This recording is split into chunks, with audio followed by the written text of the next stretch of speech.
ভোজন।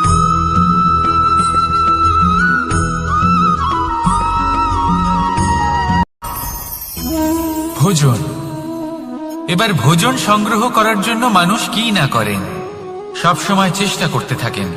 ফসল উৎপাদনের জন্য অনেক পরিশ্রম করতে থাকেন, কিন্তু অনেক সময় অনেক পরিশ্রম করার পরেও ফসল ভালো উৎপাদন হয় না। এর কারণ কি? কারণ হলো এটাই যে আপনি পরিশ্রম হয়তো অনেক করেছেন, কিন্তু আপনার নজর তো সেই বীজের দিকে ছিলই না যা আপনি রোপণ করেছেন। সেই জন্য সব সময় কোনো বীজ রোপণ করার আগে তাকে পরখ করে দেখুন, তা অত্যন্ত আবশ্যক। আর সেইভাবেই যখনই কোনো কর্মের প্রশ্ন আসে, তাহলে সেখানে শুধুমাত্র পরিশ্রম যথেষ্ট নয়।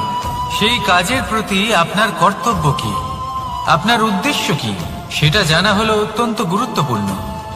তাই কর্ম করুন, কিন্তু সেই কর্মের প্রতি আপনার যা উদ্দেশ্য তার মাহাত্ম্য বুঝতে চেষ্টা করুন। তাহলে আসুন আমার সাথে ভালোবেসে বলুন, রাধা রাধা।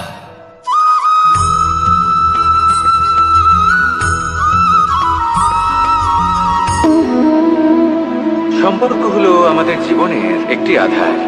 কিছু সম্পর্ক এমন যা আমরা জন্মসূত্রে লাভ করি, যেমন পরিবার, মা, বাবা। কিছু সম্পর্ক আছে যা আমরা জীবনে অর্জন করে থাকি, তা সে প্রেমের হোক, স্নেহের হোক বা বন্ধুত্বের। এই সকল সম্পর্ক লাভ করার বা গড়ে তোলার 5টি ধাপ রয়েছে। প্রথম ধাপ, কোনো ব্যক্তির সাথে আলাপ হওয়া, তার সাথে কথা বলা বা তাকে দেখা। দ্বিতীয় ধাপ, সে ব্যক্তিকে আমাদের ভালো লাগা। তৃতীয় ধাপ, আমাদের এটা চাইতে শুরু করা যে জীবনে এই ব্যক্তি যেন আমাদের বন্ধু হন, আমাদের জীবনে থাকেন, বা আমাদের কাউকে ভালোবেসে ফেলা। আর এটা আমাদের ভাবা বা চাওয়া যে সেই ব্যক্তি যেন আজীবন আমার সাথে থাকেন, আমার জীবনে আমার সাথী হয়ে। চতুর্থ ধাপ, লাভ করা। এবার এই ধাপটি অনেক মানুষের পক্ষেই খুবই সরল হয়, বড়ই সরলভাবে নিজেদের সঙ্গীকে লাভ করে থাকেন। কিছু মানুষের জন্য এই ধাপ অত্যন্ত কঠিন হয়ে থাকে। অনেক প্রতিকূল পরিস্থিতির উপর জয়লাভ করে তারা সঙ্গীকে লাভ করেন, কিন্তু লাভ অবশ্যই করেন। এরপরে আসে পঞ্চম, অন্তিম এবং সব থেকে গুরুত্বপূর্ণ ধাপ। সেটা হলো সেই সম্পর্ক পালন করা। এটা হলো এমন এক বিষয় যা প্রত্যেক মানুষের শেখা উচিত। যদি ব্যক্তি নিজের জীবনে সম্পর্ক রক্ষা করতে শিখে যান, তবে প্রত্যেক সম্পর্ক তার জীবনকে স্বর্গ করে তুলবে। আসুন আর আমার সাথে ভালোবেসে বলুন, রাধা রাধা।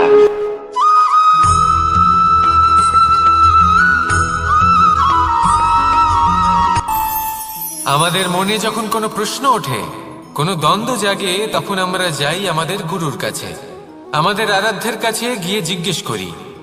এইভাবেই একদিন আমি পৌঁছলাম আমার আরাধ্যের কাছে, আমার মহাদেবের কাছে, আর ওনাকে প্রশ্ন করলাম যে মহাদেব, জীবনে আনন্দ পাওয়ার, উৎসব পালনের, প্রেম ভাগ করে নেবার, জীবনকে উপভোগ করে নেওয়ার সর্বশ্রেষ্ঠ সময় কোনটা? মহাদেব হাসলেন আর উনি বললেন, জীবনে উৎসব পালনের সব থেকে শ্রেষ্ঠ দিন হল মৃত্যুর ঠিক আগের দিনটা। প্রেম ভাগ করে নেওয়ার সব থেকে শ্রেষ্ঠ মুহূর্ত হল মৃত্যুর ঠিক আগের মুহূর্ত। জীবনকে উপভোগ করে নেওয়ার সর্বশ্রেষ্ঠ প্রহর হল মৃত্যুর 1 প্রহর পূর্বে। তখন আমি চমকে গেলাম। আমি বললাম, কিন্তু মহাদেব, মৃত্যু তো অনিশ্চিত, আমরা জানিও না কবে আমাদের মৃত্যু হবে। মহাদেব আবার হাসলেন। উনি বললেন যে যদি আমরা এভাবে জীবন কাটাই যে আমরা জীবনের প্রত্যেক দিন, প্রত্যেক মুহূর্ত, প্রত্যেক প্রহর শেষ বলে মনে করি, তাহলে আমাদের সমস্ত জীবন আনন্দের সাথেই অতিবাহিত হবে। কি বলেন?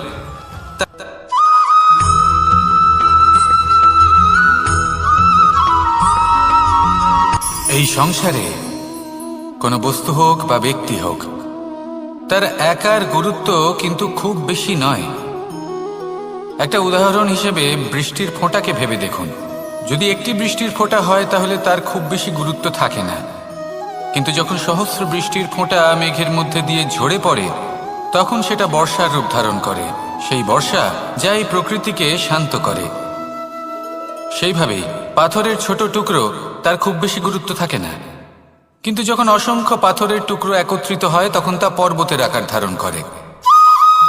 সেইভাবেই কিছু মানুষ যখন একত্রিত হন তখন তৈরি হয় পরিবার, কিছু পরিবার যখন একত্রিত হয় তখন তৈরি হয় সমাজ, যখন অনেক সংখ্যক সমাজ একত্রিত হয় তখন তৈরি হয় রাজ্য। এবার এই রাজ্যের সবথেকে গুরুত্বপূর্ণ ব্যক্তি হতে পারেন রাজা, কিন্তু তাও সেই রাজা একা কিছু করতে পারেন না। যুদ্ধ লড়ার সময় তারও নিজের সৈন্যদলকে প্রয়োজন পড়ে। কিন্তু এই সংসারে এমন একজন ব্যক্তি আছেন যিনি একাই সব কাজ করতে থাকেন, এবং সেই ব্যক্তি হলেন মা। আমাদের জীবনে একজন পিতার ভূমিকা কিন্তু নিঃসন্দেহে অমূল্য, কিন্তু আমাদের সকলের জীবনে যে ভূমিকা একজন মায়ের তা অন্য কারোর থাকে না। একজন মা একাই সন্তানকে বড় করতে পারেন, সংস্কারী করে তুলতে পারেন, তার জন্য পরিশ্রম করেন। আর এত কিছু কাজ করার পরেও তার কাজের জন্য তিনি প্রশংসা অবশ্য পান না। উল্টে যদি সেই সন্তান অনুচিত পথে চালিত হয়, অনুচিত কর্ম করে, তখন সেই মাকেই অপবাদের পাত্র হয়ে উঠতে হয়। আমাদের জীবনে মায়ের যোগদান কতটা সেটা বুঝুন। আপনাকে বড় করে তোলার জন্য উনি কতটা পরিশ্রম করেছেন সেটা বুঝুন। আজ থেকে, এখন থেকে, এই মুহূর্ত থেকে মাকে সম্মান করতে শিখুন। যখন সময় পাবেন, যখন সুযোগ হবে, তখন তার প্রশংসা করুন, ওনারও ভালো লাগবে। আর মায়ের এই মমতার জন্য, তার এই ভূমিকার জন্য আসুন সবাই মিলে আমরা তাকে প্রণাম করি, আর সকলে মিলে ভালোবেসে বলি, রাধা রাধা।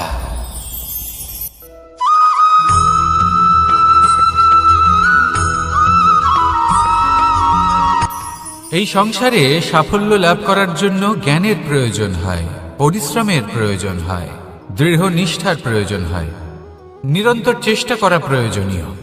কিন্তু আরো কিছু আছে যা অত্যন্ত প্রয়োজনীয় এবং গুরুত্বপূর্ণ।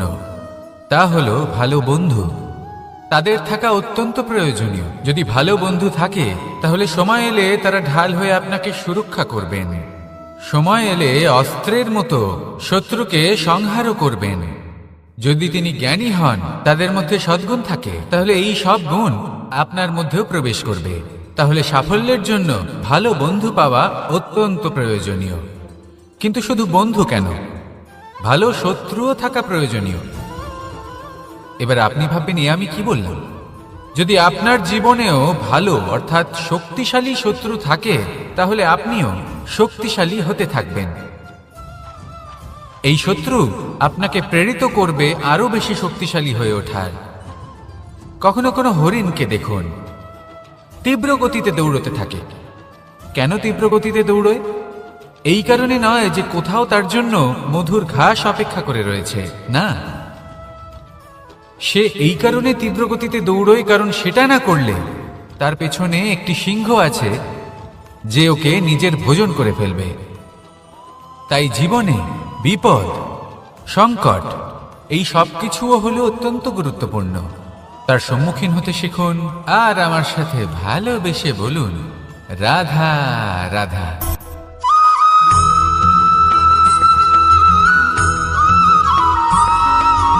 কথায় আছে, প্রত্যেক পুত্র তার পিতার প্রতিচ্ছবি হয়, আর সমস্ত প্রতিচ্ছবি চায় যেন সে তার অস্তিত্ব প্রাপ্ত করতে পারে। পুত্র চায় সে যেন তার পিতার মতো হয়, বা কখনো কখনো তার থেকেও শ্রেষ্ঠ হয়। সেটা কোনো অনুচিত ব্যাপার নয়। অনুচিত তখন হয় যখন পুত্র নিজের পিতার মতো হবার স্বপ্ন পূরণ করতে গিয়ে বা তার থেকেও শ্রেষ্ঠ হওয়ার স্বপ্ন পূরণে অনুচিত পথের আশ্রয় নেয়। কারণ তারপরে সে তার পিতার গুণগুলি আত্মসাৎ করতে চায় না। সে শুধুই এটা চায় যে সংসারের চোখে যেন আমি শ্রেষ্ঠ প্রমাণিত হই, এটা অনুচিত। সংসারে এমন অনেক মানুষ আছেন যারা এই কারণে শ্রেষ্ঠ হবার চেষ্টা করেন যাতে তার পরিবারের, তার পিতার সম্মান বৃদ্ধি পায়। এমনও মানুষ থাকেন, আর এটাই হলো পার্থক্য উদ্দেশ্যের। মনে রাখবেন, যদি আপনার উদ্দেশ্য শুভ হয় তাহলে পথও শুভ হবে, যদি আপনার উদ্দেশ্য অশুভ হয় তাহলে পথও অশুভ হবে। তাহলে নিজের পিতার মতো হবার চেষ্টা অবশ্যই করুন, তার থেকেও শ্রেষ্ঠ হওয়ার চেষ্টা অবশ্যই করুন, কিন্তু মনে রাখবেন আপনার সংকল্প আর আপনার উদ্দেশ্য এই দুই শুভ হওয়া উচিত। তাহলে আসুন আর আমার সাথে ভালোবেসে বলুন, রাধা রাধা।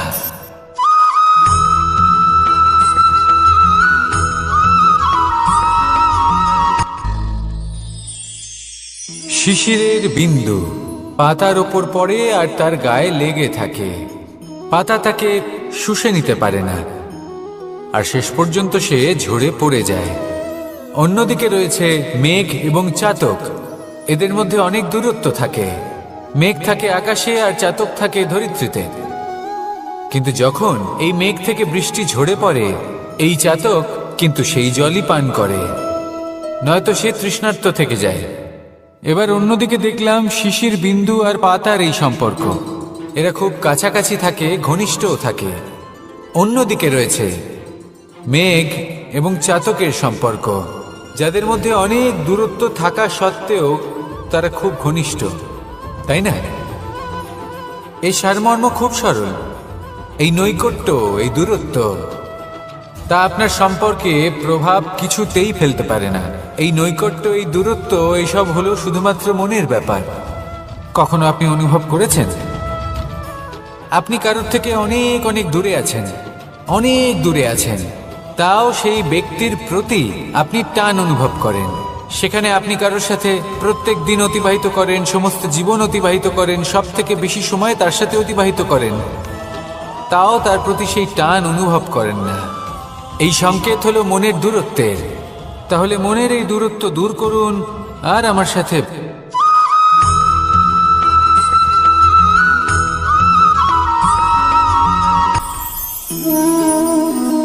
শক্তি এক অত্যন্ত বিচিত্র বস্তু, বা বলতে পারেন অনুভূতি। পিতা সবসময় চান যেন তিনি তার শক্তি পুত্রকে। আসুন আপনাকে সহজে বোঝাই। যদি আপনি সুপাত্র হন আর আপনাকে শক্তি দেওয়া হয়, তাহলে আপনি সেই শক্তির গুরুত্ব বুঝবেন, কোথায় সেই শক্তি প্রয়োগ করা উচিত সেটা বুঝবেন। আর এটা যেহেতু অর্জন করা শক্তি হবে, সেই শক্তির অপব্যবহার হবে না। কিন্তু যদি এই আপনি কুপাত্র হন আর যদি আপনাকে এই শক্তি দেওয়া হয়, তাহলে কি হবে? দেখতে গেলে এই শক্তি আপনি দান হিসেবে পেয়েছেন, তাই না আপনি এই শক্তির গুরুত্ব বুঝবেন আর না এর প্রয়োগ আপনি জানবেন। তার অপব্যবহার হওয়া সুনিশ্চিত। তাই যদি আপনি কোনো শক্তি অর্জন করতে চান, তাহলে আগে তার যোগ্য হয়ে উঠুন, পুত্র নয় পাত্র হয়ে উঠুন। আর আমার সাথে ভালোবেসে বলুন, রাধা রাধা।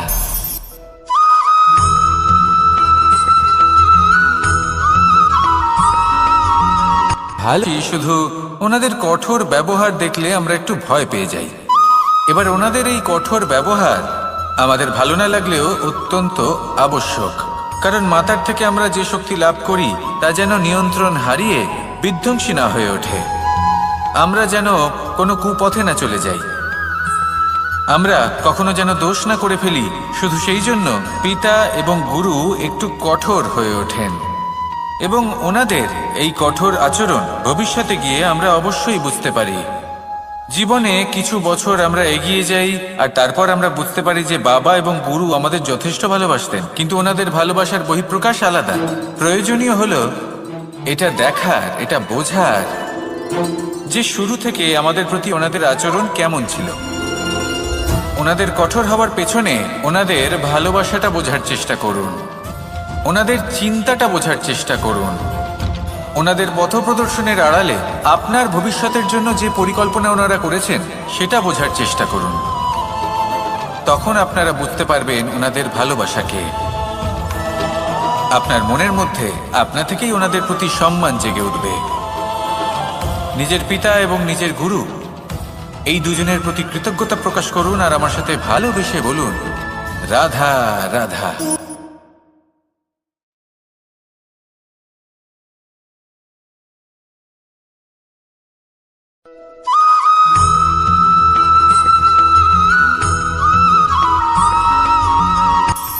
কখনো কোনো বাগানের কোনো বৃক্ষকে দেখেছেন যেখানে সুগন্ধি ফুল থাকে, রসালো ফল থাকে?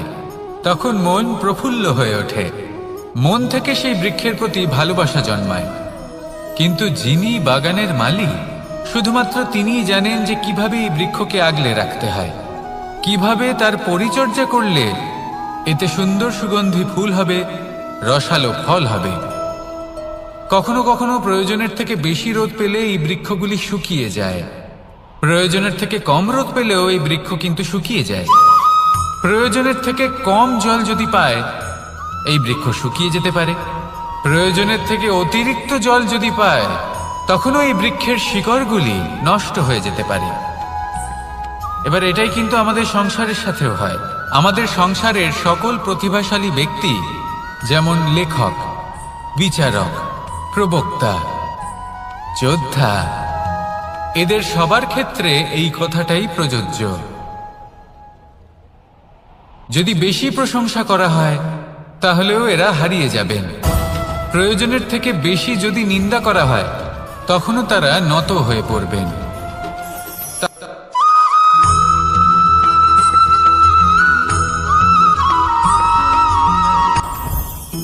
জীবনে কিছু শেখা অত্যন্ত গুরুত্বপূর্ণ। এবার কি কি শিখতে হবে, সেই সব শেখানোর জন্য অনেক শিক্ষক রয়েছেন। কিন্তু কি শিখবেন না আর কি করবেন না, এটা আমাদের নিজের অভিজ্ঞতা দিয়ে শিখতে হয়। কিন্তু তার মানে এটা নয় যে যদি আপনাকে শিখতে হয় যে আগুনের তাপ কতটা, আপনাকে আগুনের মধ্যে হাত দিতে হবে। না, অন্য কারোর অভিজ্ঞতা দ্বারাও শিখতে পারেন। প্রশ্ন শুধুমাত্র একটাই যে আপনি কি শিখতে চান নাকি চান না। যদি আপনি এটাই ভাবেন যে আমি শুধুই নিজের অভিজ্ঞতা দ্বারাই শিখতে চাই, তাহলে জীবনকাল ছোট মনে হবে, অনেক কিছুই শিখতে পারবেন না। তাই নিজের সাথে সাথে বড়দের অভিজ্ঞতা দ্বারাও শেখা শুরু করে দিন। এই সংসারের অভিজ্ঞতা দ্বারা শিখতে শুরু করে দিন। আর এটা নিশ্চিত রূপে শেখা আবশ্যক যে কখন কি করবেন না, কোথায় থামতে হবে আর কোথায় থামবেন না। তাহলে আসুন আর আমার সাথে ভালোবেসে বলুন, রাধা রাধা।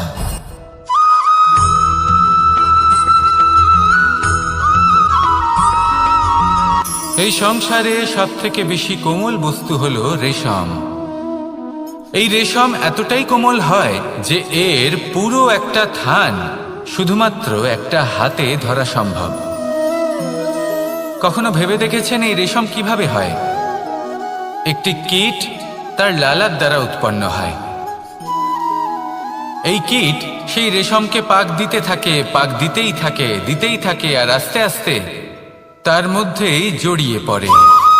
শেষে ওর এই সুন্দর অমূল্য সৃষ্টি রেশমের এই সুতো, তার নির্মাণ কার্য পূর্ণ হয়।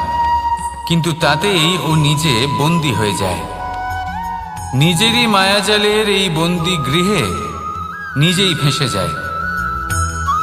এবার এই সুতোকে ব্যবহারযোগ্য করে তোলার জন্য এই কীটগুলিকে এই কবচের সাথেই ফুটন্ত জলে ফেলে দেওয়া হয়।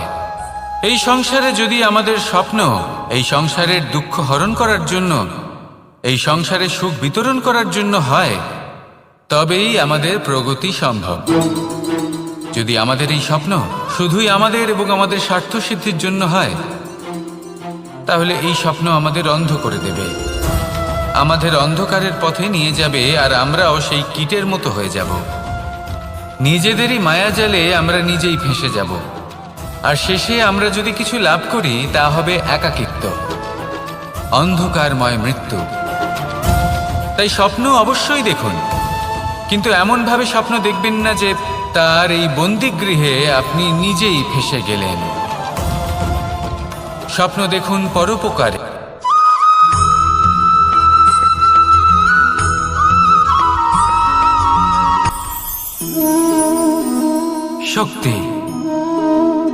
এক অত্যন্ত বিচিত্র বস্তু, বা বলতে পারেন অনুভূতি। পিতা সবসময় চান যেন তিনি তার শক্তি পুত্রকে। আসুন আপনাকে সহজে বোঝাই।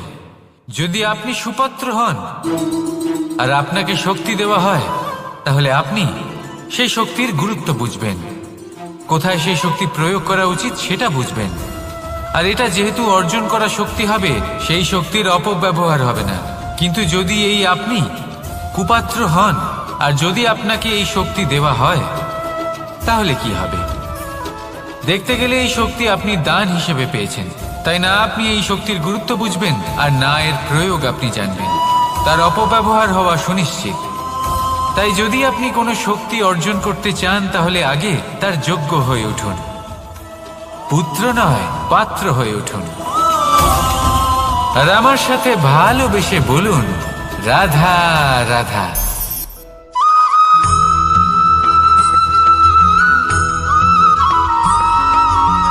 এই সংসারে প্রত্যেক মানুষ এটাই চান যে তিনি যেন ধনবান হন, আর্থিক অবস্থা তার ভালো থাকে, ওনার বাড়িতে লক্ষ্মীর আগমন হয়। কিন্তু সেটা হবে কি করে, সেটাই হলো প্রশ্ন। কেউ বলেন যে যদি পরিশ্রম করো তাহলে ধন অর্জন সম্ভব, কেউ বলেন যে যদি বিদ্যা লাভ হয় তবেই ধন অর্জন সম্ভব, কেউ বলেন যে যদি বলশালী হও তবেই সম্পন্ন থাকবে। ভালো কথা, যদি তাই হয়ে থাকে, তবে দিনমজুর সারা দিন পরিশ্রম করেন, তিনি কেন ধনী হন না? অনেকজন বিদ্বান মানুষ আছেন এই সংসারে, তারা কেন ধনবান হন না? অনেক সংখ্যক বলশালী ব্যক্তি আছেন, তাদের কাছে ধন নেই কেন? তাদের কেন ধনের অভাব হয়? আবার এমনও কিছু মানুষ আছেন যারা পরিশ্রম করেন, তারা দিনমজুর, কিন্তু তারা ধন অর্জন করতে পারেন। কিছু বিদ্বান ব্যক্তি আছেন যাদের কাছে অধিক মাত্রায় ধন রয়েছে। কয়েকজন বলশালী ব্যক্তি রয়েছেন যাদের কাছে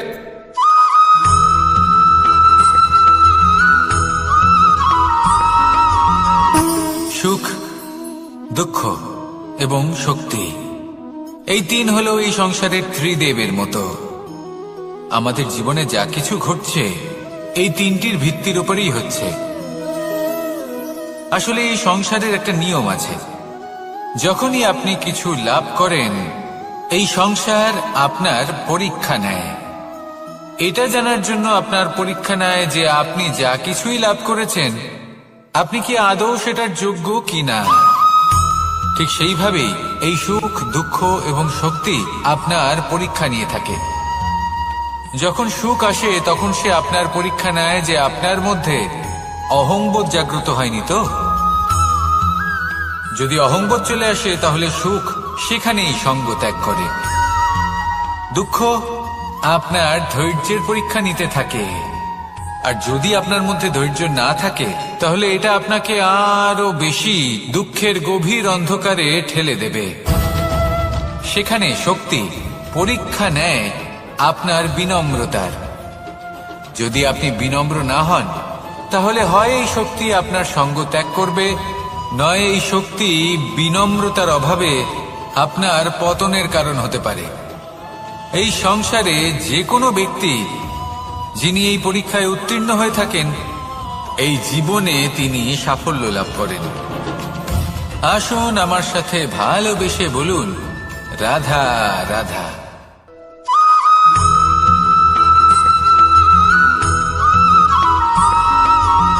পঞ্চতত্ত্বের মধ্যে দ্বিতীয় তত্ত্ব হল ধরণী, ভূমি, যাকে আমরা ধরণী মাতা বলি।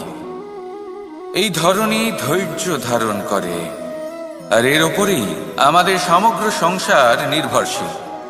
কারণ এই ভূমি সহ্য ক্ষমতা রাখে, এর সহ্য ক্ষমতা হল অপরিসীম।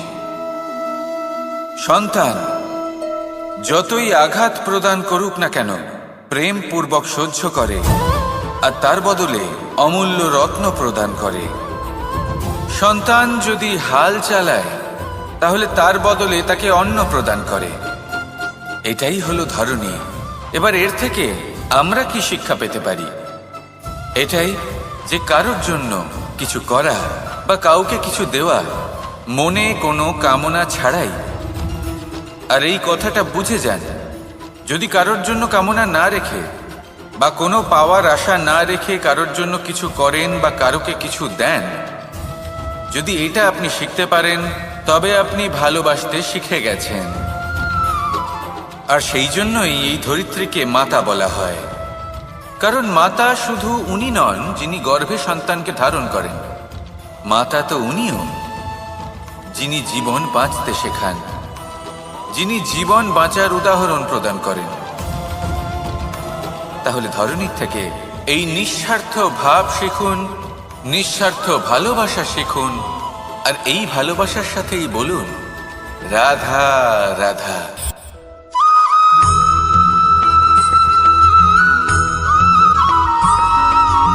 মানুষ জন্মগ্রহণ করে, তার সাথে ভয়েরও জন্ম হয়। ছোটবেলা থেকেই আমাদের মনে কোনো না কোনো প্রকারের ভয় থেকেই যায়। কেউ এই বিষয়ে ভয় পায় যে তার কোনো বস্তু তার থেকে দূরে চলে যাবে, কেউ এই বিষয়ে ভয় পায় যে আমি নিজেকে হারিয়ে ফেলব, কেউ এই ভেবে ভয় পায় যে আমার প্রিয়জনেরা তারা যেন আমার থেকে দূরে না চলে যায়, কেউ এই ভেবে ভয় পায় যে আমরা যেন পথ না হারিয়ে ফেলি, আদি ইত্যাদি। কিন্তু সত্যি কথা বলতে ভেবে দেখুন এই ভয় বাস্তবে কি? শুধুই একটা মনস্থিতি, আর কিছুই নয়। যা কিছু আপনি জীবনে পেয়েছেন তা একদিন আপনাকে হারাতে হবে। এই জীবন হলো আপনারই, কিন্তু তাও একদিন সমাপ্ত হবে। তাই ভয় পেয়ে কি লাভ?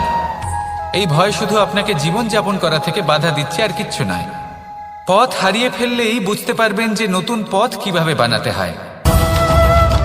কিছু মানুষকে জীবন থেকে হারালে তবেই আপনি বুঝবেন যে আপনার আপনজনকে। এই ভয়ের কারণে ভীত হয়ে থাকবেন না। এই তারা নক্ষত্র অন্ধকারের অভাবে গুরুত্ব হারায়। শিবকেও মহাদেব হবার জন্য বিষ পান করতে হয়েছিল। প্রত্যেক পরিস্থিতি, প্রত্যেক সাফল্য আপনার পরীক্ষা নেবে, তাতে উত্তীর্ণ হওয়া হলো আপনার কর্ম। যখনই আপনি ভয় পাবেন বা সংকটের সম্মুখীন হবেন, তখন সাহসের সাথে তার সম্মুখীন হন। মনে রাখবেন, যে সম্মুখীন হতে জানে সাফল্য তার সাথে সবসময় থাকে। আসুন আর আমার সাথে ভালোবেসে বলুন রাধা রাধা।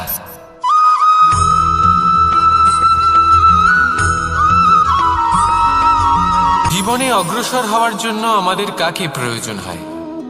মাতা পিতা, বন্ধু, প্রেম, সাহায্য, অর্থ, পরিশ্রম, আশা। ভিন্ন ভিন্ন মানুষ ভিন্ন ভিন্ন বিকল্প চয়ন করে। যদি আমি আপনাকে বলি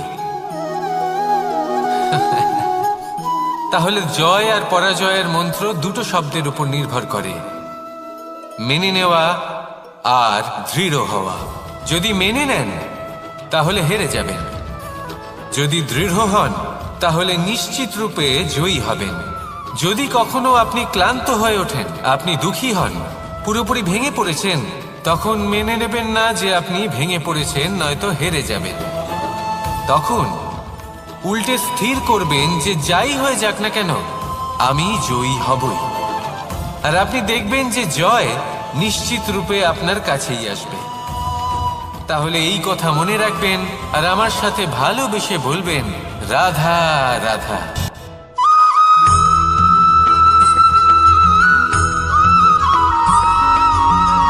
এই সংসারে কোনো বস্তু হোক বা ব্যক্তি হোক, তার একার গুরুত্ব কিন্তু খুব বেশি নয়। একটা উদাহরণ হিসেবে বৃষ্টির ফোঁটাকে ভেবে দেখুন। যদি একটি বৃষ্টির ফোঁটা হয় তাহলে তার খুব বেশি গুরুত্ব থাকে না, কিন্তু যখন সহস্র বৃষ্টির ফোঁটা মেঘের মধ্যে দিয়ে ঝরে পড়ে, তখন সেটা বর্ষার রূপ ধারণ করে। সেই বর্ষা যা এই প্রকৃতিকে শান্ত করে।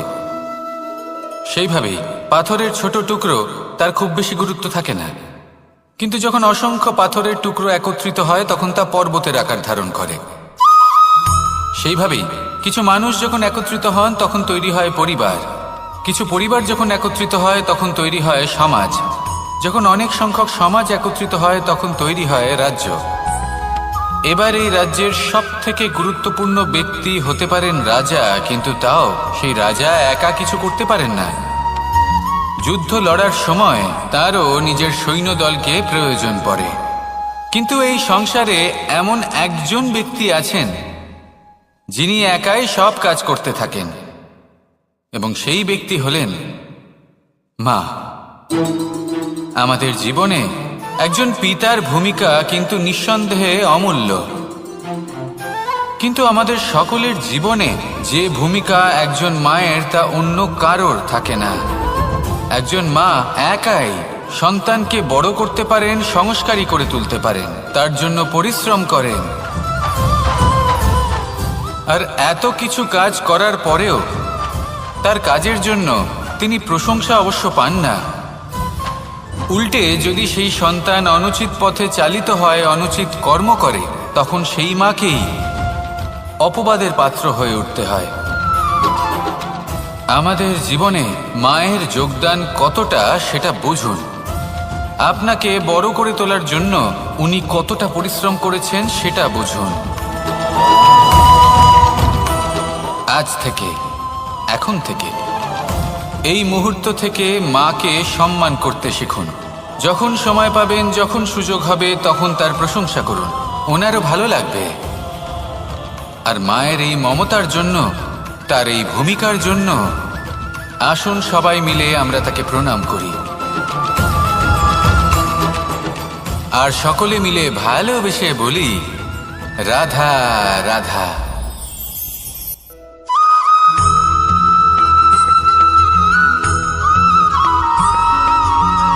এই সংসারের সব থেকে গুরুত্বপূর্ণ তত্ত্ব কোনটা? প্রথম হলো সময়। জন্ম থেকে মৃত্যু পর্যন্ত এই যে সময়, এটাই তো হলো জীবন। দ্বিতীয় হলো জীবন, যাতে আমরা সময়ের সদ্ব্যবহার করি, শ্রেষ্ঠ থেকে শ্রেষ্ঠতর কাজ করার চেষ্টা করি। বহু বছরের এই পরম্পরা, এই সংস্কৃতিকে এগিয়ে নিয়ে যাওয়ার চেষ্টা করি। এই সংসারে আমরা অংশগ্রহণ করতে চেষ্টা করি। তৃতীয় হলো ধন, সেই ধন যা প্রত্যেক ব্যক্তি অর্জন করতে চেষ্টা করেন। এবার এই তিনটি তত্ত্বের মধ্যে একটা সামঞ্জস্য আছে, সমান ব্যাপার আছে। সে ধনই হোক বা সময় হোক বা হোক জীবন। আর সেই সমান ব্যাপার হলো যে যদি আপনি এটা গণনা করতে থাকেন তাহলে তা কমতে থাকে, যদি আপনি এটা ব্যবহার করেন তাহলে তা বাড়তে থাকে। একে সংগঠিত করে রাখতে চেষ্টা করলে এ হাত থেকে ফসকে যায়, কিন্তু যদি আপনি একে সামলে রাখতে শিখে যান তাহলে এমন কাজ করবেন যাতে সংসারের সাথে সাথে পরবর্তী প্রজন্ম লাভবান হবে। যদি কিছু শিখতে চান তাহলে সামলাতে শিখুন, গণনা করা বা সংগঠিত করা নয়। আসুন আর আমার সাথে ভালোবেসে বলুন, রাধা রাধা।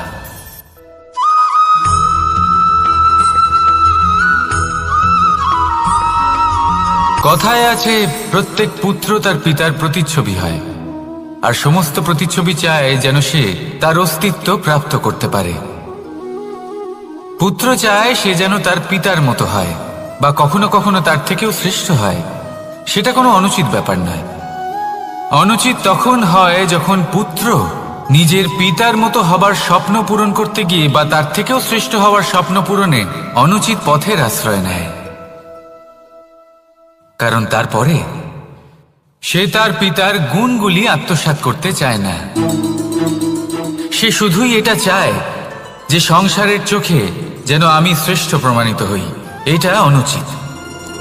সংসারে এমন অনেক মানুষ আছেন যারা এই কারণে শ্রেষ্ঠ হওয়ার চেষ্টা করেন যাতে তার পরিবারের, তার পিতার সম্মান বৃদ্ধি পায়। এমনও মানুষ থাকেন, আর এটাই হলো পার্থক্য উদ্দেশ্যের। মনে রাখবেন, যদি আপনার উদ্দেশ্য শুভ হয় তাহলে পথও শুভ হবে, যদি আপনার উদ্দেশ্য অশুভ হয় তাহলে পথও অশুভ হবে। তাহলে নিজের পিতার মতো হবার চেষ্টা অবশ্যই করুন, তার থেকেও শ্রেষ্ঠ হওয়ার চেষ্টা অবশ্যই করুন, কিন্তু মনে রাখবেন আপনার সংকল্প আর আপনার উদ্দেশ্য এই দুই শুভ হওয়া উচিত। তাহলে আসুন আর আমার সাথে ভালোবেসে বলুন, রাধা রাধা।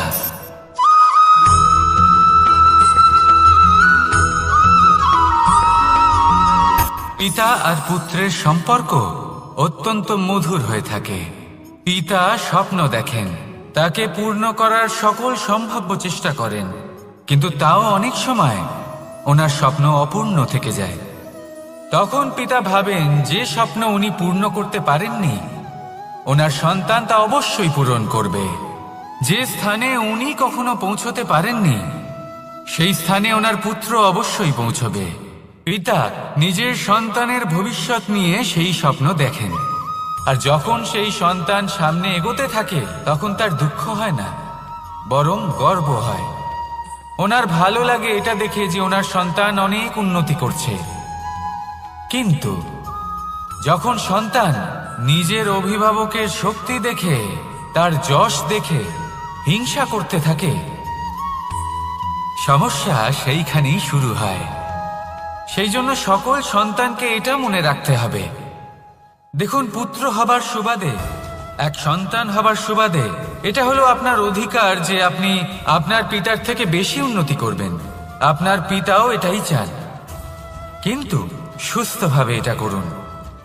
একটা রেখা টেনে নিন যাতে আপনি তাতে এগোতে পারেন আর আপনার পিতার তাতে গর্ববোধ হয়, আর সেই বিষয়ে দুঃখ না হয় যে আমার সন্তান আমাকেই ছোট করার চেষ্টা করছে। ইতিহাস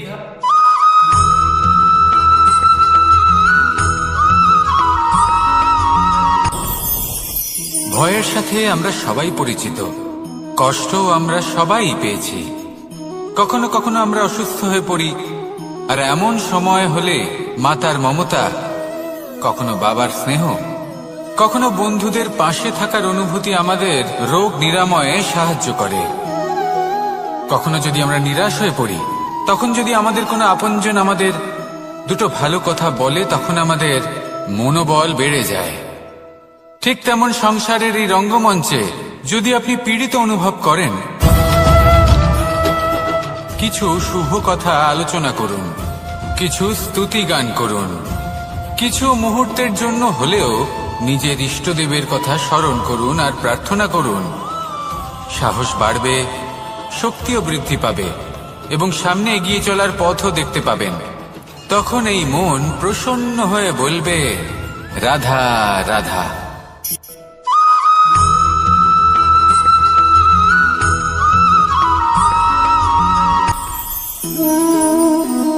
শক্তি এক অত্যন্ত বিচিত্র বস্তু, বা বলতে পারেন অনুভূতি। পিতা সবসময় চান যেন তিনি তার শক্তি পুত্রকে। আসুন আপনাকে সহজে বোঝাই। যদি আপনি সুপাত্র হন আর আপনাকে শক্তি দেওয়া হয়, তাহলে আপনি সেই শক্তির গুরুত্ব বুঝবেন, কোথায় সেই শক্তি প্রয়োগ করা উচিত সেটা বুঝবেন। আর এটা যেহেতু অর্জন করা শক্তি হবে, সেই শক্তির অপব্যবহার হবে না। কিন্তু যদি এই আপনি কুপাত্র হন আর যদি আপনাকে এই শক্তি দেওয়া হয়, তাহলে কি হবে? দেখতে গেলে এই শক্তি আপনি দান হিসেবে পেয়েছেন, তাই না আপনি এই শক্তির গুরুত্ব বুঝবেন আর না এর প্রয়োগ আপনি জানবেন। তার অপব্যবহার হওয়া সুনিশ্চিত। তাই যদি আপনি কোনো শক্তি অর্জন করতে চান, তাহলে আগে তার যোগ্য হয়ে উঠুন। পুত্র নয়, পাত্র হয়ে উঠুন। আর আমার সাথে ভালোবেসে বলুন, রাধা রাধা।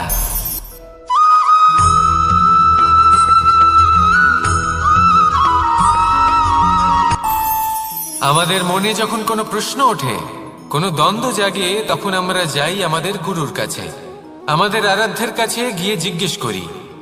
এইভাবেই একদিন আমি পৌঁছলাম আমার আরাধ্যের কাছে, আমার মহাদেবের কাছে, আর ওনাকে প্রশ্ন করলাম যে মহাদেব, জীবনে আনন্দ পাওয়ার, উৎসব পালনের, প্রেম ভাগ করে নেবার, জীবনকে উপভোগ করে নেওয়ার সর্বশ্রেষ্ঠ সময় কোনটা? মহাদেব হাসলেন আর উনি বললেন, জীবনে উৎসব পালনের সব থেকে শ্রেষ্ঠ দিন হল মৃত্যুর ঠিক আগের দিনটা। প্রেম ভাগ করে নেওয়ার সব থেকে শ্রেষ্ঠ মুহূর্ত হল মৃত্যুর ঠিক আগের মুহূর্ত। জীবনকে উপভোগ করে নেওয়ার সর্বশ্রেষ্ঠ প্রহর হল মৃত্যুর এক প্রহর পূর্বে। তখন আমি চমকে গেলাম। আমি বললাম, কিন্তু মহাদেব, মৃত্যু তো অনিশ্চিত, আমরা জানিও না কবে আমাদের মৃত্যু হবে।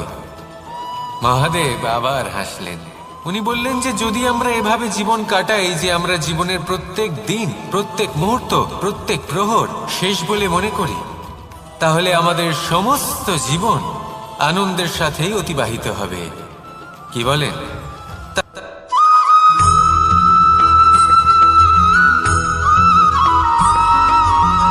এই সংসারের সবথেকে গুরুত্বপূর্ণ তত্ত্ব কোনটা?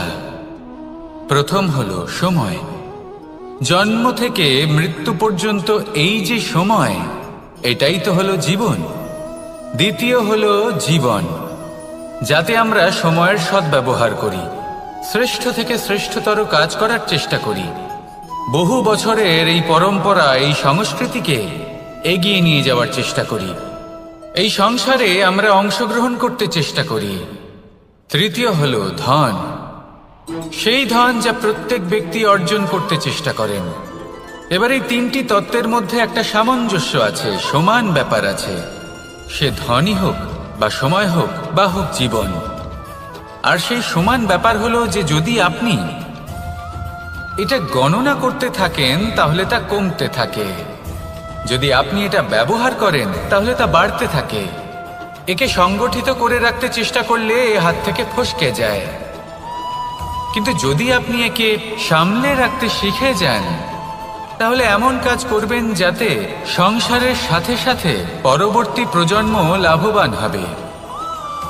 যদি কিছু শিখতে চান তাহলে সামলাতে শিখুন, গণনা করা বা সংগঠিত করা নয়। আসুন আর আমার সাথে ভালোবেসে বলুন, রাধা রাধা।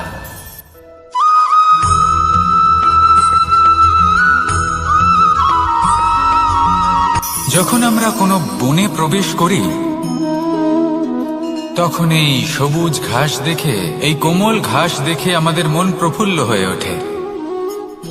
ভিন্ন ভিন্ন প্রজাতির ফুল, ভিন্ন ভিন্ন রঙের ফুল দেখে এই মন আনন্দে ভরে ওঠে। এখানে শিশুরা আনন্দ লাভ করে, বড়রা ভোজন গ্রহণ করেন, কথাবার্তা বলেন, হাঁটাহাঁটি করে বেড়ান। এবার ভেবে দেখুন, যখন এই উপবনের নির্মাণ হয়েছিল সেই সময় যদি এই মাটিকে সঠিকভাবে খনন না করা হতো, যদি তাতে সঠিকভাবে বীজ রোপণ না করা হতো, যদি কোনো সংঘর্ষ না হতো, পরিশ্রম না করা হতো, যদি চলতে চলতে পায়ে কাঁটা না বিঁধে যেত, তাহলে এই সুন্দর বন দেখে আমরা কি এই আনন্দ লাভ করতে পারতাম? কখনোই নয়। ধরুন কোনো নদীর তটে সুন্দর একটি বন আছে, সেই বনের আনন্দ লাভ করতে গেলে আপনাকে সেই নদী পার করতেই হবে। যদি সুখের নদীর কাছে পৌঁছতে চান তাহলে তটে যে কাঁটা রয়েছে সেগুলোর সাথে সংঘর্ষ করতেই হবে। এই সংসারে যদি আপনি সুখ লাভ করতে চান তাহলে সুখ লাভের এই যাত্রা শুরু করতে হবে সংঘর্ষ দ্বারা। তাহলে সংঘর্ষকে স্বাগত জানান, এর পেছনেই সুখ রয়েছে যা আপনার জন্য অপেক্ষা করছে। এবার হাসুন আর আমার সাথে ভালোবেসে বলুন, রাধা।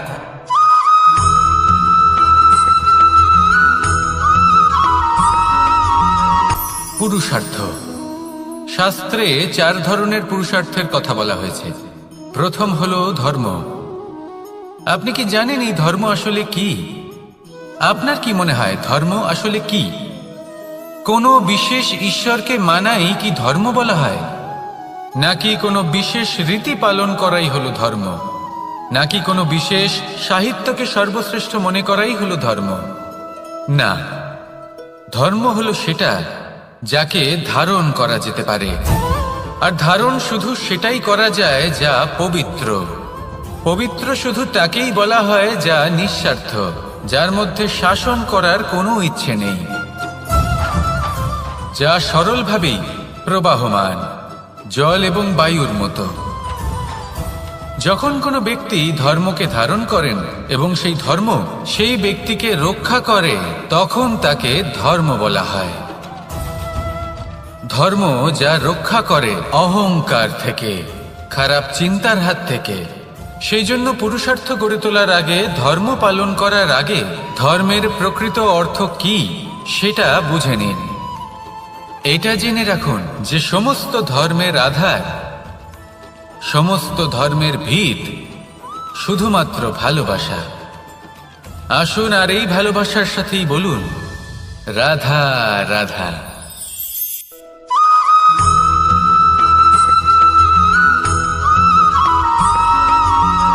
মানুষের মানসিকতা এমন হয় যে সে যতটা করে আশা করে যে তার থেকে অনেক বেশি তার বদলে সে পাবে। দেখুন, সবকিছুই আপনার ভাবনা চিন্তার উপর নির্ভর করছে। আপনি যদি ফলের বিষয়ে ভেবে কর্ম করতে থাকেন তাহলে সেটা অনুচিত। জীবনের আসল আনন্দ হলো নিজের কর্ম করতে থাকা, ফলের চিন্তা করা উচিত নয়। যদি আপনি এরকম ভাবেন যে আমি এতটা করছি, আমার এতটা পাওয়া উচিত, সেই ভাবনা অনুচিত। যদি আপনি সেবার মানসিকতা নিয়ে কর্ম করতে থাকেন, কর্মচক্রে প্রবাহিত হন, যদি আপনি এমন ভাবনা রাখেন যে আমি এতটা পাচ্ছি তাই এর থেকে অনেক বেশি আমি কর্ম করব, তাহলে নিশ্চিতরূপে আপনি যতটা করছেন তার থেকে অনেক বেশি আপনি পাবেন। আপনার আশার থেকে অনেক বেশি আপনি পাবেন। শুধু জীবনে অনেক বেশি কাজ করতে থাকুন, ফলের চিন্তা করবেন না। আর মনে রাখবেন, এই ভাবনাই সব থেকে বড় বীজ। কর্মের উপর বিশ্বাস রাখুন। জীবনে যা যা আপনি চান সবই সুখময় হবে। আসুন আর আমার সাথে ভালোবেসে বলুন, রাধা রাধা।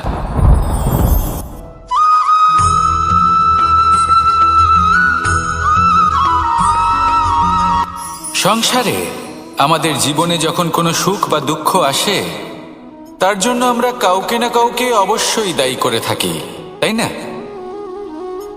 এই ব্যক্তি আমাদের সাথে এরকম কাজ করেছেন তাই আমার সাথে এমন হলো। ওই ব্যক্তি যদি এমনটা না করতেন তাহলে আজ আমি ওই স্থানে পৌঁছতে পারতাম। সবই আপনার দৃষ্টিভঙ্গির ওপর নির্ভরশীল। আর যদি আপনার দৃষ্টিভঙ্গি এমন হয় তাহলে তা অনুচিত। সত্যি কথা বলতে এই সংসারে ভিন্ন ভিন্ন ধরনের মানুষ আছে। এটা আপনার ওপর নির্ভর করছে কিভাবে তাদের স্বাগত জানাবেন। একবার ভাবুন, আমি আমার দুটো হাত সামনে নিয়ে এলাম, দুটো মুঠো খুলে দিলাম। দুই প্রকারের মানুষ আসবেন, কিছু না কিছু দিয়ে যাবেন।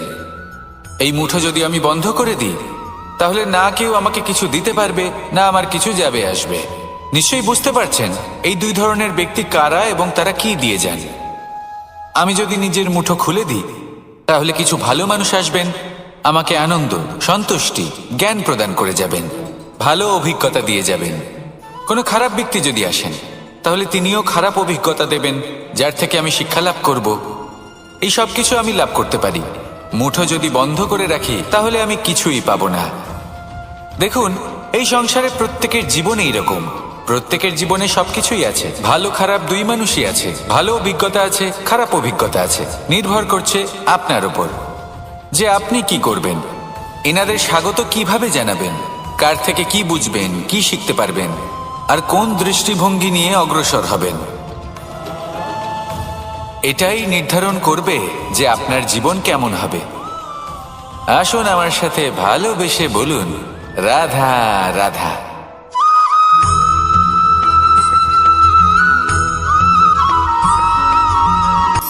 শক্তি শক্তি অর্জন করা এতটা কঠিন নয় যতটা শক্তি লাভ করার পরে সেই শক্তি সামলানো কঠিন হয়।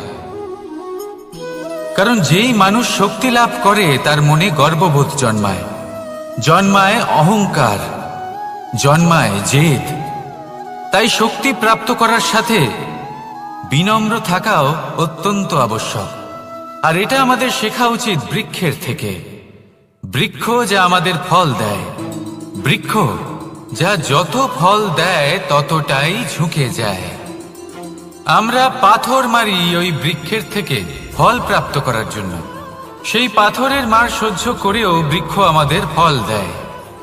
কোনো গর্ববোধ নেই, কোনো অহংকার বোধ নেই। আর সেই জন্য এই বৃক্ষের পুজো করা হয়। এটাই হলো মাহাত্ম্য শক্তির সাথে বিনম্রতার। যদি এই শক্তি সৃজন করে থাকে, সাহায্য করে থাকে, সম্বল হয়ে থাকে, তবেই সেই শক্তি উপযুক্ত। আর নয়তো সেই শক্তি একদিন আপনাকে আসক্ত অবশ্যই করবে।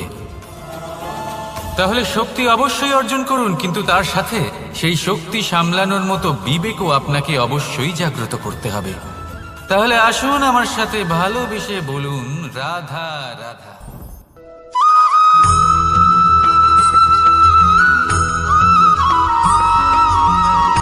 কথায় আছে অন্ধকারে প্রদীপ প্রজ্বলিত করলে চতুর্দিক আলোকিত হয়, কিন্তু যদি এই প্রদীপ আমি সূর্যের আলোর সম্মুখে সকালবেলায় প্রজ্বলিত করে রেখে দিই, তাহলে কি হবে? আপনি বলবেন যে এটা করে তো কোনো লাভই হলো না। সূর্যের প্রকাশের সামনে এই প্রদীপ আসলে কিছুই নয়। এবার এই চিন্তা ভাবনা প্রত্যেক দিন করতে হবে, আর একটা অমূল্য শিক্ষা পেতে হবে। মনে করুন যে আপনি মহাপুরুষের সামনে বসে আছেন, কোনো মহাজ্ঞানীর সামনে, তাহলে সেই ব্যক্তির সামনে নিজের জ্ঞানের প্রদীপ প্রজ্বলিত করবেন না,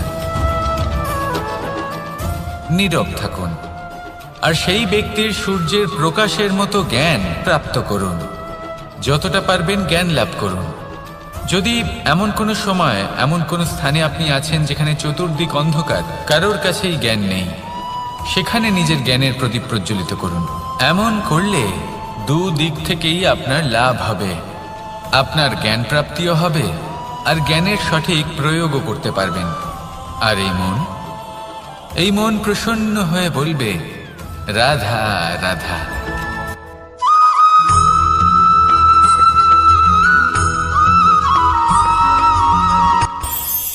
এই সংসারে আমরা প্রকাশ কোথা থেকে পাই? এর উত্তর বড়ই সরল।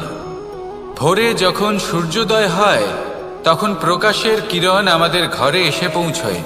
এইভাবেই আমরা প্রকাশ লাভ করি। এবার এই প্রকাশের আলোতেই আমরা সারাদিনের কাজ সম্পন্ন করি। সন্ধে হয়ে যায়, সূর্যাস্তও হয়ে যায়, আর আমাদের ঘর যাতে অন্ধকার না হয় তার জন্য আমরা একটা প্রদীপ প্রজ্বলিত করি। এটাই ঘটে আমাদের জীবনেও। এবার প্রবাহমান আয়ুর সাথে আমরা আমাদের অন্তরে যদি একটা প্রদীপ প্রজ্বলিত করে নিই, তাহলে বিষয়টাই অন্যরকম হবে। এবার আপনি বলবেন, কোন প্রকাশের কথা বলছি যে আমাদের অন্তরে জাগ্রত করা সম্ভব? আমাদের আত্মার মাঝে প্রেমের প্রকাশ জাগ্রত করার কথা বলছি। কারণ আমাদের এই জীবন এও হলো দিনের আলোর মতো। আজ প্রকাশ আছে, কিন্তু কোনোদিন অবশ্যই অস্ত হবে। কিন্তু অস্ত হবার আগে যদি আমরা আমাদের আত্মার মাঝে প্রেমের এই প্রকাশ উজ্জ্বলিত করে নিই, তাহলে আমাদের সন্ধ্যাকালও আমরা আনন্দে এবং প্রেমে যাপন করব। তাহলে আসুন আর আমার সাথে ভালোবেসে বলুন, রাধা রাধা।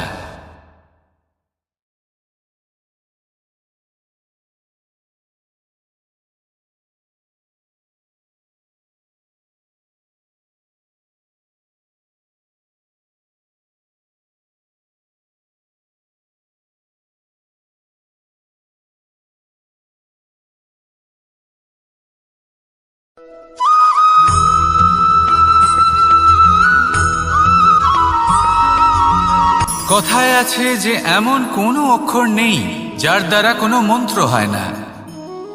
এমন কোনো বনস্পতি নেই যা নিজেই একটা ঔষধি নয়।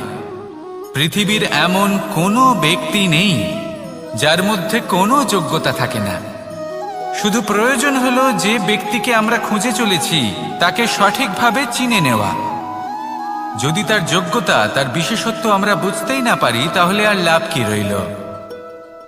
এই সংসারে এমন অনেক ব্যক্তি রয়েছেন যারা ছোট ছোট অসফলতার কারণে আপনাকে এটা বলে দেবে যে আপনি কোনো কাজের নন, আপনি হলেন মূর্খ, আপনি কিছুই করতে পারবেন না। এইসব কথায় কখনোই বিশ্বাস করবেন না, কারণ আপনি এবং প্রত্যেকটি জীব এই পরমাত্মা এবং এই প্রকৃতির সৃষ্টি, যা অত্যন্ত বিশেষ। যদি আপনাকে উদাহরণ দিই, তাহলে একদিকে আছে তরোয়াল, একটা বড় লম্বা তরোয়াল যার দ্বারা যুদ্ধ করা যায়, জয়লাভ করা যায়। আর অন্যদিকে রয়েছে একটা ছোট্ট সূচ, কিন্তু যে কাজ একটা ছোট্ট সূচ করতে পারে তা একটা তরোয়াল দ্বারা সম্ভব নয়। এর অর্থ হলো এটাই যে প্রত্যেকটা রচনা অত্যন্ত অমূল্য এবং অত্যন্ত বিশেষ হয়।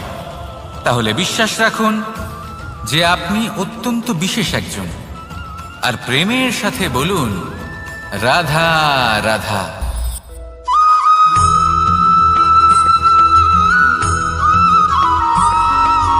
জীবনে যখন কোনো ব্যক্তি নিজের লক্ষ্য প্রাপ্তির জন্য নিরন্তর পরিশ্রম করতে থাকেন, চেষ্টা করতে থাকেন, তখন তিনি কষ্ট অনুভব করেন, কখনো শারীরিক কষ্ট, কখনো মানসিক কষ্ট। এবার উনি এটা ভাবতে থাকেন যে আমি কি উচিত করছি নাকি অনুচিত করছি। কারণ অন্যদিকে এমন একজন ব্যক্তিও আছেন যিনি একদমই পরিশ্রম চেষ্টা করছেন না। তিনি মদিরা পান করেন, বিলাসিতায় জীবন কাটান, অলস প্রকৃতির হয়ে ওঠেন, নিদ্রাতে বিলীন হয়ে থাকেন আর ভাবেন যে তিনি সুখ লাভ করছেন। কিন্তু এরকম কেন হয়? কারণ যখন আমরা সৎ পথে থাকি, উচিত পথে চলি, লক্ষ্য প্রাপ্ত করার জন্য চেষ্টা করতে থাকি, তখন আমাদের ভেতরে থাকা নেতিবাচক শক্তি এবং পাপ এই দেহকে ত্যাগ করে দেয়। আর এই অনুভূতিটাই আমাদের দুঃখের অনুভূতি দেয়, কষ্ট দেয়। এবার সেখানে যদি আমরা কুপথে চলি, অনুচিত পথে চলতে থাকি, তাহলে আমাদের ভেতরে থাকা পুণ্য এবং ধনাত্মক শক্তি আমাদের দেহ ত্যাগ করে দেয়। আর এই অনুভূতির কারণেই আমরা সুখ অনুভব করি। কিন্তু কখনো ভাববেন যে এই সুখ বেশি সময় পর্যন্ত থাকে না। সেই জন্য সবসময় মনে রাখবেন, যদি আপনি জানেন যে এটাই আপনার লক্ষ্য, এটাই উচিত পথ, শুভ পথ, তাতে নিরন্তরভাবে এগিয়ে যেতে চেষ্টা করতে থাকুন। এই কষ্ট আপনাকে সুখের পরাকাষ্ঠায় কখন পৌঁছে দেবে তা আপনি জানতেই পারবেন না। আসুন আমার সাথে ভালোবেসে বলুন, রাধা রাধা।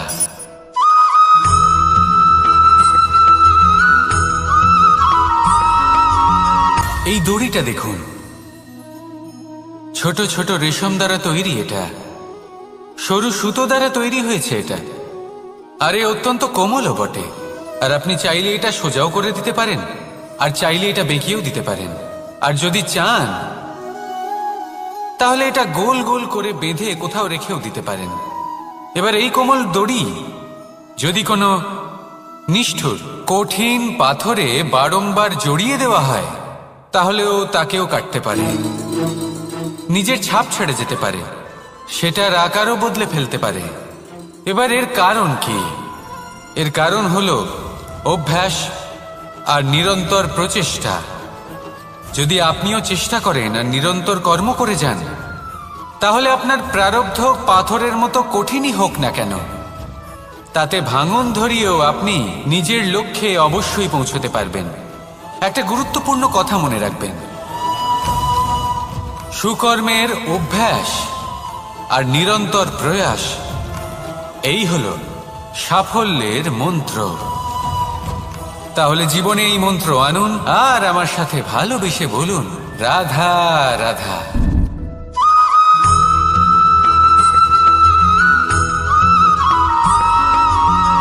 এই সংসারে কোনো বস্তু হোক বা ব্যক্তি হোক, তার একার গুরুত্ব কিন্তু খুব বেশি নয়। একটা উদাহরণ হিসেবে বৃষ্টির ফোঁটাকে ভেবে দেখুন। যদি একটি বৃষ্টির ফোঁটা হয় তাহলে তার খুব বেশি গুরুত্ব থাকে না, কিন্তু যখন সহস্র বৃষ্টির ফোঁটা মেঘের মধ্যে দিয়ে ঝরে পড়ে, তখন সেটা বর্ষার রূপ ধারণ করে। সেই বর্ষা যা এই প্রকৃতিকে শান্ত করে। সেইভাবেই পাথরের ছোট টুকরো, তার খুব বেশি গুরুত্ব থাকে না, কিন্তু যখন অসংখ্য পাথরের টুকরো একত্রিত হয় তখন তা পর্বতের আকার ধারণ করে। সেইভাবেই কিছু মানুষ যখন একত্রিত হন তখন তৈরি হয় পরিবার, কিছু পরিবার যখন একত্রিত হয় তখন তৈরি হয় সমাজ, যখন অনেক সংখ্যক সমাজ একত্রিত হয় তখন তৈরি হয় রাজ্য। এবার এই রাজ্যের সবথেকে গুরুত্বপূর্ণ ব্যক্তি হতে পারেন রাজা, কিন্তু তাও সেই রাজা একা কিছু করতে পারেন না। যুদ্ধ লড়ার সময় তারও নিজের সৈন্যদলকে প্রয়োজন পড়ে। কিন্তু এই সংসারে এমন একজন ব্যক্তি আছেন যিনি একাই সব কাজ করতে থাকেন, এবং সেই ব্যক্তি হলেন মা। আমাদের জীবনে একজন পিতার ভূমিকা কিন্তু নিঃসন্দেহে অমূল্য, কিন্তু আমাদের সকলের জীবনে যে ভূমিকা একজন মায়ের তা অন্য কারোর থাকে না। একজন মা একাই সন্তানকে বড় করতে পারেন, সংস্কারী করে তুলতে পারেন, তার জন্য পরিশ্রম করেন। আর এত কিছু কাজ করার পরেও তার কাজের জন্য তিনি প্রশংসা অবশ্য পান না, উল্টে যদি সেই সন্তান অনুচিত পথে চালিত হয়, অনুচিত কর্ম করে, তখন সেই মাকেই অপবাদের পাত্র হয়ে উঠতে হয়।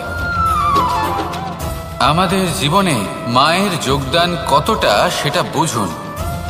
আপনাকে বড় করে তোলার জন্য উনি কতটা পরিশ্রম করেছেন সেটা বুঝুন। আজ থেকে, এখন থেকে, এই মুহূর্ত থেকে মাকে সম্মান করতে শিখুন। যখন সময় পাবেন, যখন সুযোগ হবে, তখন তার প্রশংসা করুন। ওনারও ভালো লাগবে। আর মায়ের এই মমতার জন্য, তার এই ভূমিকার জন্য আসুন সবাই মিলে আমরা তাকে প্রণাম করি, আর সকলে মিলে ভালোবেসে বলি, রাধা রাধা।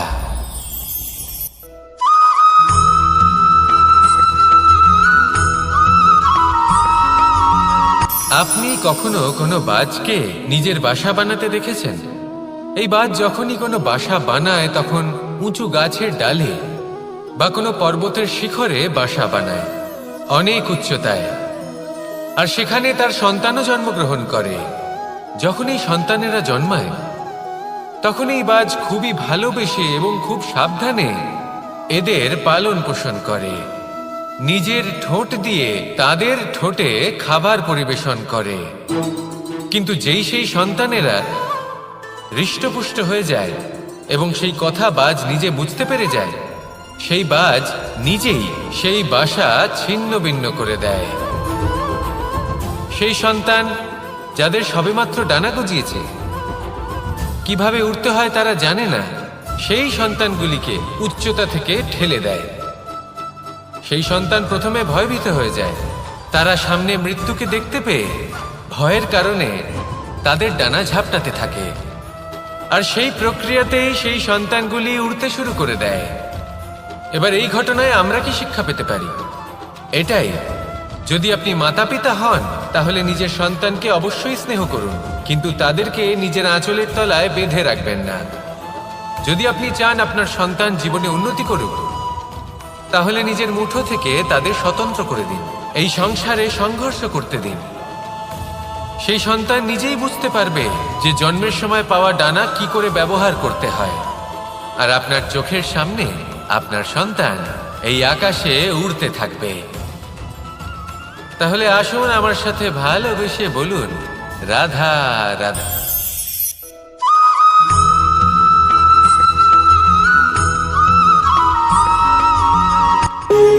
যখন মানুষের মৃত্যু হয় তখন কি হয়? অনেক সংখ্যক মানুষ শোক পালন করতে চলে আসেন। যে ব্যক্তি মৃত্যু লাভ করেছেন তার অনেক বস্তু থাকে যেগুলো তার প্রিয়, যেগুলো তিনি ব্যবহার করেছেন। তার শয্যা, তার বস্ত্র, তার আভূষণ সবকিছু তার থেকে বিচ্ছিন্ন করা হয় এবং খালি হাতে তাকে শ্মশানের উদ্দেশ্যে রওনা করা হয়। আমি আপনাকে এই প্রশ্ন করতে চাই, আপনি এই সংসারে কি অর্জন করেছেন? ধন সম্পত্তি, বস্ত্র, আভূষণ, এই সব কিছু যে আপনি অর্জন করেছেন, আপনার মৃত্যুর পরে তা আপনার থেকে দূর হয়ে যাবে। এর উত্তর হলো একটাই, আপনার কর্ম। শুধু সেটাই আছে যা একান্ত আপনার, আর শুধু সেটাই এই সংসার থেকে চলে যাওয়ার পরেও সংসারেই জীবিত থাকবে। যদি আপনি দুষ্কর্ম করেন তাহলে এই সংসার আপনাকে একটি অনুচিত উদাহরণ হিসেবে মনে রাখবে যে এই ব্যক্তি খুব পাপী ছিল, অনুচিত কর্ম করতেন। যে পথে তিনি চলেছেন সেই পথে কারোর চলা উচিত নয়। সেখানেই যদি আপনি সৎকর্ম করেন তাহলে সংসার চিরকাল এটাই বলবে যে খুব ভালো মানুষ ছিলেন, সবাইকে ভালোবাসতেন, সবাইকে সাহায্য করতেন, আমার খুব প্রিয় মানুষ ছিলেন। এটাই হলো শ্রেষ্ঠ কর্ম। সেই জন্য জীবনে শুধুমাত্র ধন সম্পত্তি, আভূষণ এই সব অর্জন করতে গিয়ে নিজের মনোনিবেশ করবেন না।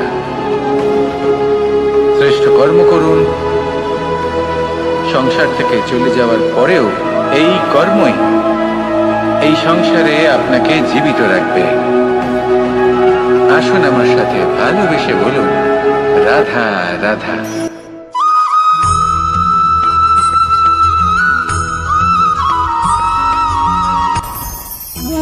ভোজন এবার ভোজন সংগ্রহ করার জন্য মানুষ কি না করেন, সব সময় চেষ্টা করতে থাকেন। ফসল উৎপাদনের জন্য অনেক পরিশ্রম করতে থাকেন, কিন্তু অনেক সময় অনেক পরিশ্রম করার পরেও ফসল ভালো উৎপাদন হয় না। এর কারণ কি? কারণ হলো এটাই যে আপনি পরিশ্রম হয়তো অনেক করেছেন, কিন্তু আপনার নজর তো সেই বীজের দিকে ছিলই না যা আপনি রোপণ করেছেন।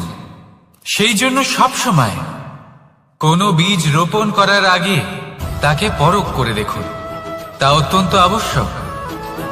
আর সেইভাবেই যখনই কোনো কর্মের প্রশ্ন আসে, তাহলে সেখানে শুধুমাত্র পরিশ্রম যথেষ্ট নয়। সেই কাজের প্রতি আপনার কর্তব্য কি, আপনার উদ্দেশ্য কি, সেটা জানা হলো অত্যন্ত গুরুত্বপূর্ণ। তাই কর্ম করুন, কিন্তু সেই কর্মের প্রতি আপনার যা উদ্দেশ্য তার মাহাত্ম্য বুঝতে চেষ্টা করুন। তাহলে আসুন আমার সাথে ভালোবেসে বলুন, রাধা রাধা।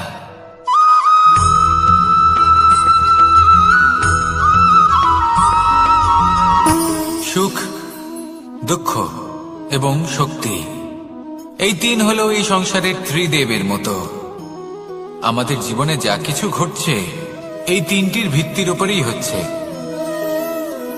আসলে এই সংসারের একটা নিয়ম আছে, যখনই আপনি কিছু লাভ করেন এই সংসার আপনার পরীক্ষা নেয়। এটা জানার জন্য আপনার পরীক্ষা নেয় যে আপনি যা কিছুই লাভ করেছেন আপনি কি আদৌ সেটার যোগ্য কিনা। ঠিক সেইভাবেই এই সুখ, দুঃখ এবং শক্তি আপনার পরীক্ষা নিয়ে থাকে। যখন সুখ আসে তখন সে আপনার পরীক্ষা নেয় যে আপনার মধ্যে অহংবোধ জাগ্রত হয়নি তো। যদি অহংবোধ চলে আসে তাহলে সুখ সেখানেই সঙ্গ ত্যাগ করে। দুঃখ আপনার ধৈর্যের পরীক্ষা নিতে থাকে, আর যদি আপনার মধ্যে ধৈর্য না থাকে তাহলে এটা আপনাকে আরো বেশি দুঃখের গভীর অন্ধকারে ঠেলে দেবে। সেখানে শক্তি পরীক্ষা নেয় আপনার বিনম্রতার। যদি আপনি বিনম্র না হন তাহলে হয় এই শক্তি আপনার সঙ্গ ত্যাগ করবে, নয় এই শক্তি বিনম্রতার অভাবে আপনার পতনের কারণ হতে পারে। এই সংসারে যে কোনো ব্যক্তি যিনি এই পরীক্ষায় উত্তীর্ণ হয়ে থাকেন এই জীবনে তিনি সাফল্য লাভ করেন। আসুন আমার সাথে ভালোবেসে বলুন, রাধা রাধা।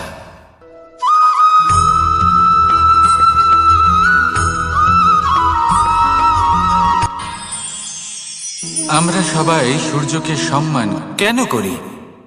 কারণ আমরা জানি যে সন্ধেবেলা যখন সূর্যাস্ত হবে তখন শুধুমাত্র অন্ধকার বাকি থাকবে। ঠিক কিছুটা এরকমই হয় আমাদের মাতা পিতাও, যিনি আমাদের জন্ম দেন, আমাদের ভরণ পোষণ করেন, আমাদের বড় করেন, আমাদের প্রেম প্রদান করেন। কখনো কখনো তাদের মুখ থেকে কটু কথা নিঃসৃত হয়, আমাদের দুঃখ হয়, কিন্তু তখন আমাদের এটা বোঝা উচিত এগুলি নিঃসৃত হচ্ছে আমাদেরই মঙ্গলের জন্য। যেমন সূর্যদেব, উনিও উত্তাপ দিয়ে থাকেন আমাদেরই মঙ্গলের জন্য, যাতে ফসল পাকতে পারে, যাতে জল বাষ্প হয়ে মেঘ হতে পারে, বৃষ্টি হতে পারে, আর এই সংসারে নিরন্তর জলের প্রবাহ থাকে। আমাদের মাতা পিতা, তাদের কঠোর আচরণ, তাদের কঠোর অনুশাসনের পেছনে লুকিয়ে থাকে ওনাদের ভালোবাসা। আমাদের তা বুঝতে হবে, সসম্মানে ওনাদের গ্রহণ করতে হবে। কারণ ঠিক সূর্যাস্তের পরে যেমন চতুর্দিক অন্ধকারচ্ছন্ন হয়ে যায়, তেমনি আমাদের জীবন থেকে যখন আমাদের মাতা পিতা চলে যায় তখন আমাদের জীবনেও শুধু এবং শুধুমাত্র অন্ধকারই ছেয়ে থাকে। সেই জন্য নিজের মাতা পিতাকে সম্মান করুন, ওনাদের ভালোবাসা প্রদান করুন। এই মন আর এই জীবন প্রসন্ন হয়ে বলবে, রাধা রাধা।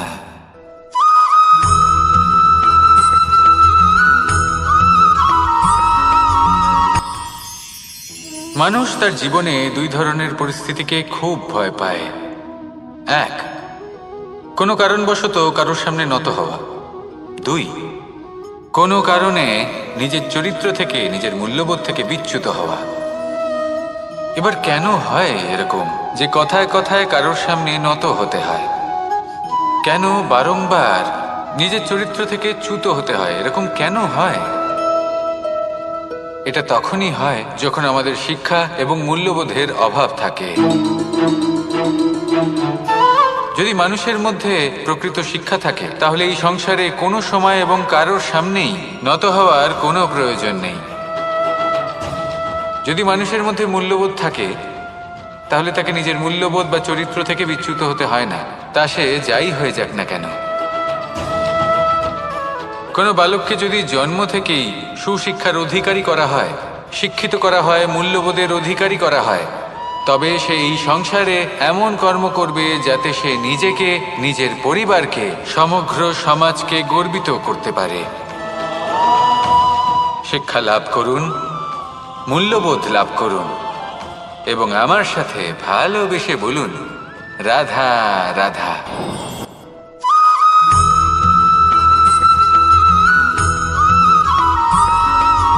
কথায় আছে, প্রত্যেক পুত্র তার পিতার প্রতিচ্ছবি হয়, আর সমস্ত প্রতিচ্ছবি চায় যেন সে তার অস্তিত্ব প্রাপ্ত করতে পারে। পুত্র চায় সে যেন তার পিতার মতো হয়, বা কখনো কখনো তার থেকেও শ্রেষ্ঠ হয়। সেটা কোনো অনুচিত ব্যাপার নয়। অনুচিত তখন হয় যখন পুত্র নিজের পিতার মতো হবার স্বপ্ন পূরণ করতে গিয়ে বা তার থেকেও শ্রেষ্ঠ হওয়ার স্বপ্ন পূরণে অনুচিত পথের আশ্রয় নেয়। কারণ তারপরে সে তার পিতার গুণগুলি আত্মসাৎ করতে চায় না।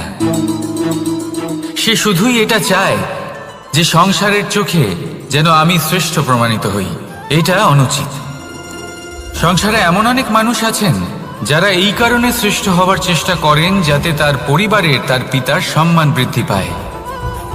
এমনও মানুষ থাকেন, আর এটাই হলো পার্থক্য উদ্দেশ্যের। মনে রাখবেন, যদি আপনার উদ্দেশ্য শুভ হয় তাহলে পথও শুভ হবে, যদি আপনার উদ্দেশ্য অশুভ হয় তাহলে পথও অশুভ হবে। তাহলে নিজের পিতার মতো হবার চেষ্টা অবশ্যই করুন, তার থেকেও শ্রেষ্ঠ হওয়ার চেষ্টা অবশ্যই করুন, কিন্তু মনে রাখবেন আপনার সংকল্প আর আপনার উদ্দেশ্য এই দুই শুভ হওয়া উচিত। তাহলে আসুন আর আমার সাথে ভালোবেসে বলুন, রাধা রাধা।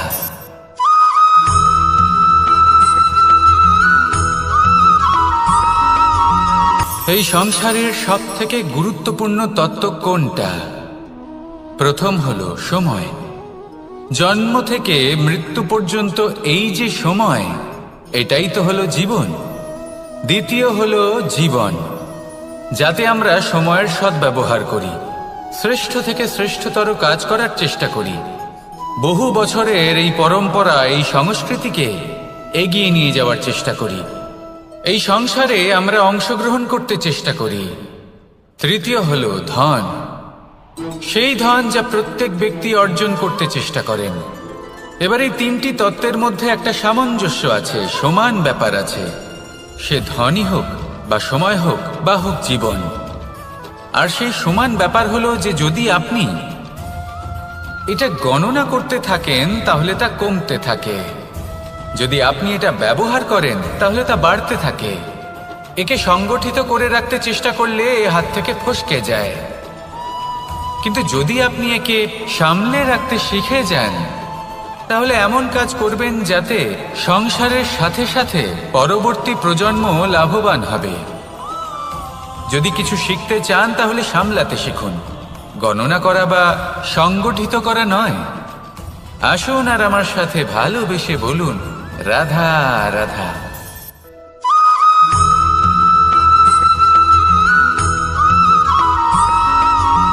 পঞ্চতত্ত্বের মধ্যে দ্বিতীয় তত্ত্ব হল ধরণী, ভূমি, যাকে আমরা ধরণী মাতা বলি। এই ধরণী ধৈর্য ধারণ করে, আর এর ওপরেই আমাদের সমগ্র সংসার নির্ভরশীল। কারণ এই ভূমি সহ্য ক্ষমতা রাখে, এর সহ্য ক্ষমতা হলো অপরিসীম। সন্তান যতই আঘাত প্রদান করুক না কেন, প্রেম পূর্বক সহ্য করে, আর তার বদলে অমূল্য রত্ন প্রদান করে। সন্তান যদি হাল চালায় তাহলে তার বদলে তাকে অন্ন প্রদান করে। এটাই হলো ধরনী। এবার এর থেকে আমরা কি শিক্ষা পেতে পারি? এটাই যে কারোর জন্য কিছু করা বা কাউকে কিছু দেওয়া মনে কোনো কামনা ছাড়াই। আর এই কথাটা বুঝে যান, যদি কারোর জন্য কামনা না রেখে বা কোনো পাওয়ার আশা না রেখে কারোর জন্য কিছু করেন বা কারোকে কিছু দেন, যদি এটা আপনি শিখতে পারেন তবে আপনি ভালোবাসতে শিখে গেছেন। আর সেই জন্যই এই ধরিত্রীকে মাতা বলা হয়, কারণ মাতা শুধু উনি নন যিনি গর্ভে সন্তানকে ধারণ করেন, মাতা তো উনিও যিনি জীবন বাঁচতে শেখান, যিনি জীবন বাঁচার উদাহরণ প্রদান করেন। তাহলে ধরনীর থেকে এই নিঃস্বার্থ ভাব শিখুন, নিঃস্বার্থ ভালোবাসা শিখুন, আর এই ভালোবাসার সাথেই বলুন রাধা রাধা।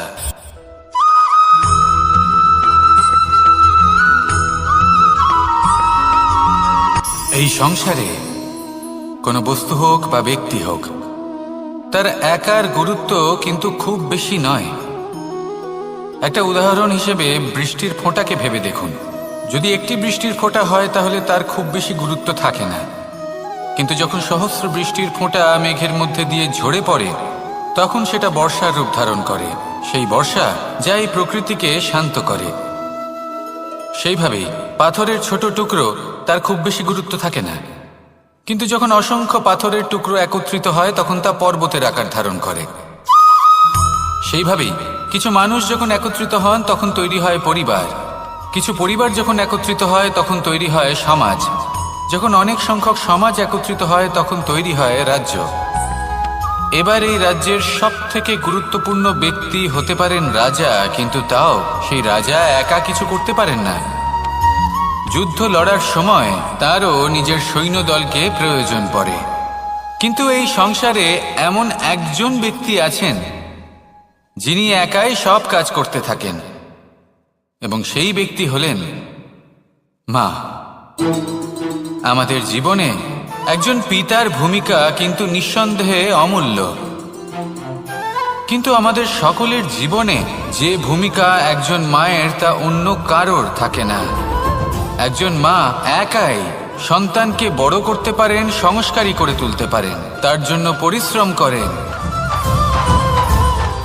আর এত কিছু কাজ করার পরেও তার কাজের জন্য তিনি প্রশংসা অবশ্য পান না। উল্টে যদি সেই সন্তান অনুচিত পথে চালিত হয়, অনুচিত কর্ম করে, তখন সেই মাকেই অপবাদের পাত্র হয়ে উঠতে হয়। আমাদের জীবনে মায়ের যোগদান কতটা সেটা বুঝুন। আপনাকে বড় করে তোলার জন্য উনি কতটা পরিশ্রম করেছেন সেটা বুঝুন।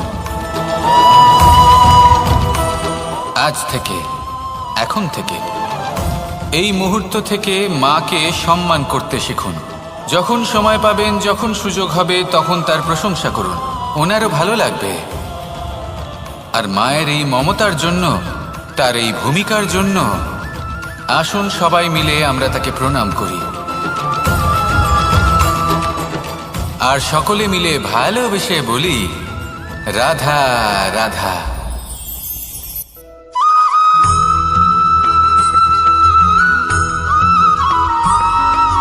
মানুষের একটি সমস্যা আছে যে মানুষ সাফল্যকে মাপতে থাকেন, লক্ষ্যপ্রাপ্তিকে মাপতে থাকেন এবং তার তুলনা করতে থাকেন যে ও এত কিছু পেল আর আমি পেলাম না, ওর কাছে এত কিছু আছে কিন্তু আমার কাছে নেই। এই তুলনা করার জন্য ওনারা দুঃখী হয়ে পড়েন, নিরাশ হয়ে পড়েন। তাই আমি একটা প্রশ্ন করছি যে এটা কি উচিত? এই সংসারে আপনি কি নিয়ে তুলনা করবেন, যেখানে সূর্যদেব চন্দ্রমা দুজনেই আছেন, দুজনেই হলেন বিশেষ, দুজনেই নিজ নিজ সময়ে উদিত হন। এদের মধ্যে একজন না থাকলে তাহলে আমাদের জীবন কঠিন হয়ে পড়বে। ঠিক সেইভাবেই আপনি যদি একটা বড় রেখা অঙ্কন করেন তাহলে অন্য রেখাটি ছোট হয়ে পড়ে না, সে তেমনই থাকে যেমনটা সে ছিল। আপনার অস্তিত্ব কখনো ছোট বা বড় হতে পারে না। শুধু তুলনা করার জন্য আপনার এটা মনে হতে পারে। যদি আপনি যুদ্ধ করতে চান আপনার তলোয়ারের প্রয়োজন পড়বে। যদি বস্ত্র তৈরি করতে চান এত বড় তলোয়ার দিয়ে কিছুই হবে না। তখন প্রয়োজন পড়বে একটা ছোট্ট সূচের। তাই তুলনা করবেন না, না নিজেকে ছোট মনে করবেন, না অন্য কাউকে। সবার সাথে সহযোগিতা করুন, আর যদি তুলনা করতেই হয় নিজের সাথে করুন, যে কাল আমি কেমন ব্যক্তি ছিলাম, আজ কি তার থেকে শ্রেষ্ঠ হয়ে উঠতে পেরেছি। ভেবে দেখুন ভবিষ্যতে গিয়ে আপনি কতটা শ্রেষ্ঠ ব্যক্তি হতে পারেন। আসুন আমার সাথে ভালোবেসে বলুন, রাধা রাধা।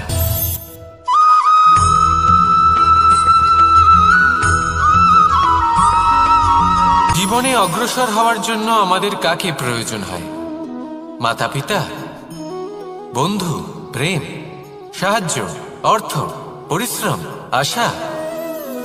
ভিন্ন ভিন্ন মানুষ ভিন্ন ভিন্ন বিকল্প চয়ন করে।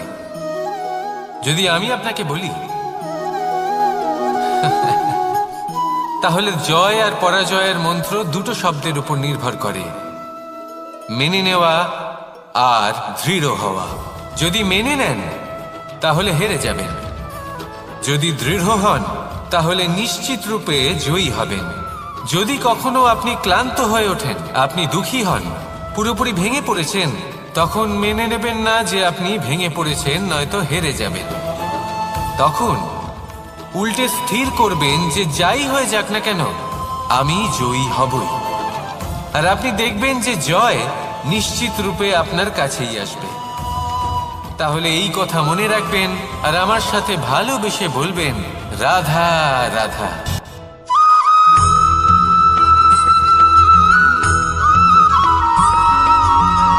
মানুষ ভাবেন যে ধন অর্জন করা হলো অত্যন্ত গুরুত্বপূর্ণ। তিনি আজীবন ধন অর্জন করতে থাকেন, ধন অর্জন করার চেষ্টা করতে থাকেন। সে যাই হয়ে যাক না কেন পরিশ্রম করতে থাকেন। স্বাস্থ্যের দিকে নজর দেন না, না উচিত সময় খাবার খান, না উচিত সময় ঘুমোতে যান, না পর্যাপ্ত সময় পর্যন্ত ঘুমন, কিছুই না। ধন অর্জন করতেই থাকেন, করতেই থাকেন। আর কিছু সময় পরে যখন তিনি অসংখ্য ধন লাভ করে ফেলেন, তখন তার সাথে ওনার শরীরে অনেক রোগ বাসা বাঁধে। এইসব রোগের উপচার করতে করতে সেই সমস্ত ধন যা উনি অর্জন করেছেন তা তিনি ব্যয় করে ফেলেন। শেষ পর্যন্ত কি হয়?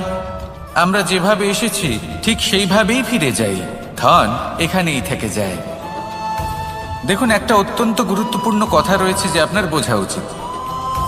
এই যে ধন, তার ব্যবহার করুন জীবনকে আরো ভালো করে তোলার জন্য। ধনের সদ্ব্যবহার করা উচিত, এমন যেন না হয় এই ধন আপনাকে ভোগ করে ফেলে। এই জীবনকে নিশ্চিত রূপে আরো শ্রেষ্ঠ করে তুলুন। কিন্তু এই ধন অর্জন করার এই প্রক্রিয়াতে নিজের সারা জীবনকে নষ্ট করে ফেলবেন না। এই জীবন উপভোগ করতে শিখুন আর আমার সাথে ভালোবেসে বলুন, রাধা রাধা।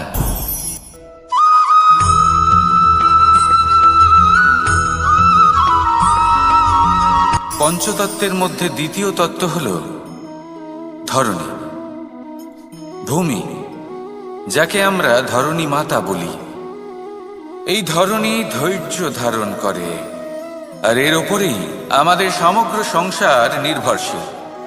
কারণ এই ভূমি সহ্য ক্ষমতা রাখে, এর সহ্য ক্ষমতা হল অপরিসীম। সন্তান যতই আঘাত প্রদান করুক না কেন প্রেম পূর্বক সহ্য করে, আর তার বদলে অমূল্য রত্ন প্রদান করে। সন্তান যদি হাল চালায় তাহলে তার বদলে তাকে অন্ন প্রদান করে। এটাই হলো ধরণী। এবার এর থেকে আমরা কি শিক্ষা পেতে পারি? এটাই যে কারোর জন্য কিছু করা বা কাউকে কিছু দেওয়া মনে কোনো কামনা ছাড়াই। আর এই কথাটা বুঝে যান, যদি কারোর জন্য কামনা না রেখে বা কোনো পাওয়ার আশা না রেখে কারোর জন্য কিছু করেন বা কারোকে কিছু দেন, যদি এটা আপনি শিখতে পারেন তবে আপনি ভালোবাসতে শিখে গেছেন। আর সেই জন্যই এই ধরিত্রীকে মাতা বলা হয়। কারণ মাতা শুধু উনি নন যিনি গর্ভে সন্তানকে ধারণ করেন, মাতা তো উনিও যিনি জীবন বাঁচতে শেখান, যিনি জীবন বাঁচার উদাহরণ প্রদান করেন। তাহলে ধরণীর থেকে এই নিঃস্বার্থ ভাব শিখুন, নিঃস্বার্থ ভালোবাসা শিখুন, আর এই ভালোবাসার সাথেই বলুন রাধা রাধা।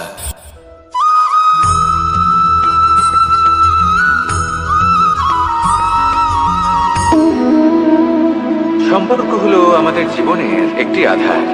কিছু সম্পর্ক এমন যা আমরা জন্মসূত্রে লাভ করি, যেমন পরিবার, মা বাবা। কিছু সম্পর্ক আছে যা আমরা জীবনে অর্জন করে থাকি, তা সে প্রেমের হোক, স্নেহের হোক বা বন্ধুত্বের। এই সকল সম্পর্ক লাভ করার বা গড়ে তোলার 5টি ধাপ রয়েছে। প্রথম ধাপ, কোনো ব্যক্তির সাথে আলাপ হওয়া, তার সাথে কথা বলা বা তাকে দেখা। দ্বিতীয় ধাপ, সে ব্যক্তিকে আমাদের ভালো লাগা। তৃতীয় ধাপ, আমাদের এটা চাইতে শুরু করা যে জীবনে এই ব্যক্তি যেন আমাদের বন্ধু হন, আমাদের জীবনে থাকেন, বা আমাদের কাউকে ভালোবেসে ফেলা। আর এটা আমাদের ভাবা বা চাওয়া যে সেই ব্যক্তি যেন আজীবন আমার সাথে থাকেন, আমার জীবনে আমার সাথী হয়ে। চতুর্থ ধাপ, লাভ করা।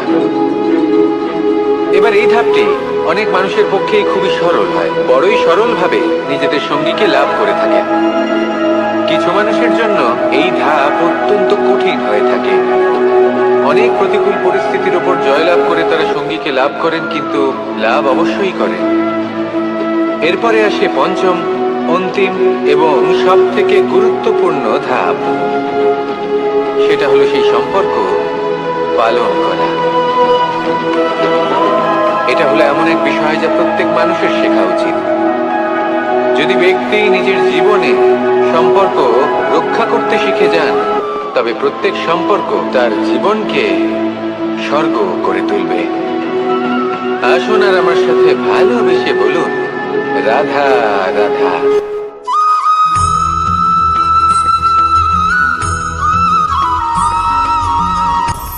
আপনি কখনো পর্বতের শিখরে উঠেছেন?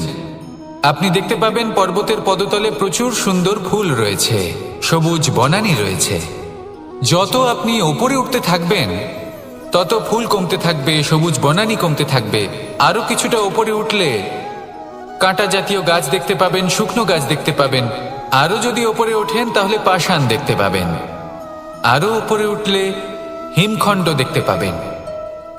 এই যে পর্বত, তা মনুষ্য জীবনের সব থেকে উত্তম উদাহরণ। মানুষ যখন সাফল্যের শিখরে পৌঁছতে চান, মহানুভবতার শিখরে পৌঁছতে চান, পথে যত আস্তে আস্তে উপরে উঠতে থাকেন, ততই ভৌতিক বস্তু তার থেকে বিচ্ছিন্ন হতে থাকে। যদি তিনি সেই ভৌতিক বস্তুগুলি ত্যাগ না করতে পারেন, তাহলে কখনোই সেই স্থানে পৌঁছতে পারবেন না। আর মানুষ যদি উচিত ত্যাগ করতে পারেন, পথে অগ্রসর হতে থাকেন, এগোতে থাকেন, তাহলে একদিন না একদিন তিনি মহানুভবতার, জ্ঞানের, সাফল্যের হিমের স্বাদ অবশ্যই লাভ করবেন। মনে রাখবেন, মানব জীবনে ত্যাগ হলো অত্যন্ত গুরুত্বপূর্ণ অংশ। আসুন আমার সাথে ভালোবেসে বলুন রাধা রাধা।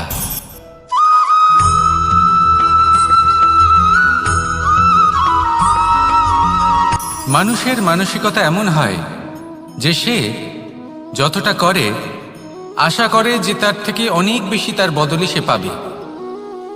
দেখুন, সবকিছুই আপনার ভাবনা চিন্তার উপর নির্ভর করছে। আপনি যদি ফলের বিষয়ে ভেবে কর্ম করতে থাকেন, তাহলে সেটা অনুচিত। জীবনের আসল আনন্দ হলো নিজের কর্ম করতে থাকা, ফলের চিন্তা করা উচিত নয়। যদি আপনি এরকম ভাবেন যে আমি এতটা করছি, আমার এতটা পাওয়া উচিত, সেই ভাবনা অনুচিত। যদি আপনি সেবার মানসিকতা নিয়ে কর্ম করতে থাকেন, কর্মচক্রে প্রবাহিত হন, যদি আপনি এমন ভাবনা রাখেন যে আমি এতটা পাচ্ছি, তাই এর থেকে অনেক বেশি আমি কর্ম করব, তাহলে নিশ্চিতরূপে আপনি যতটা করছেন তার থেকে অনেক বেশি আপনি পাবেন। আপনার আশার থেকে অনেক বেশি আপনি পাবেন। শুধু জীবনে অনেক বেশি কাজ করতে থাকুন, ফলের চিন্তা করবেন না। আর মনে রাখবেন, এই ভাবনাই সব থেকে বড় বীজ। কর্মের উপর বিশ্বাস রাখুন, জীবনে যা যা আপনি চান সবই সুখময় হবে। আসুন আর আমার সাথে ভালোবেসে বলুন রাধা রাধা।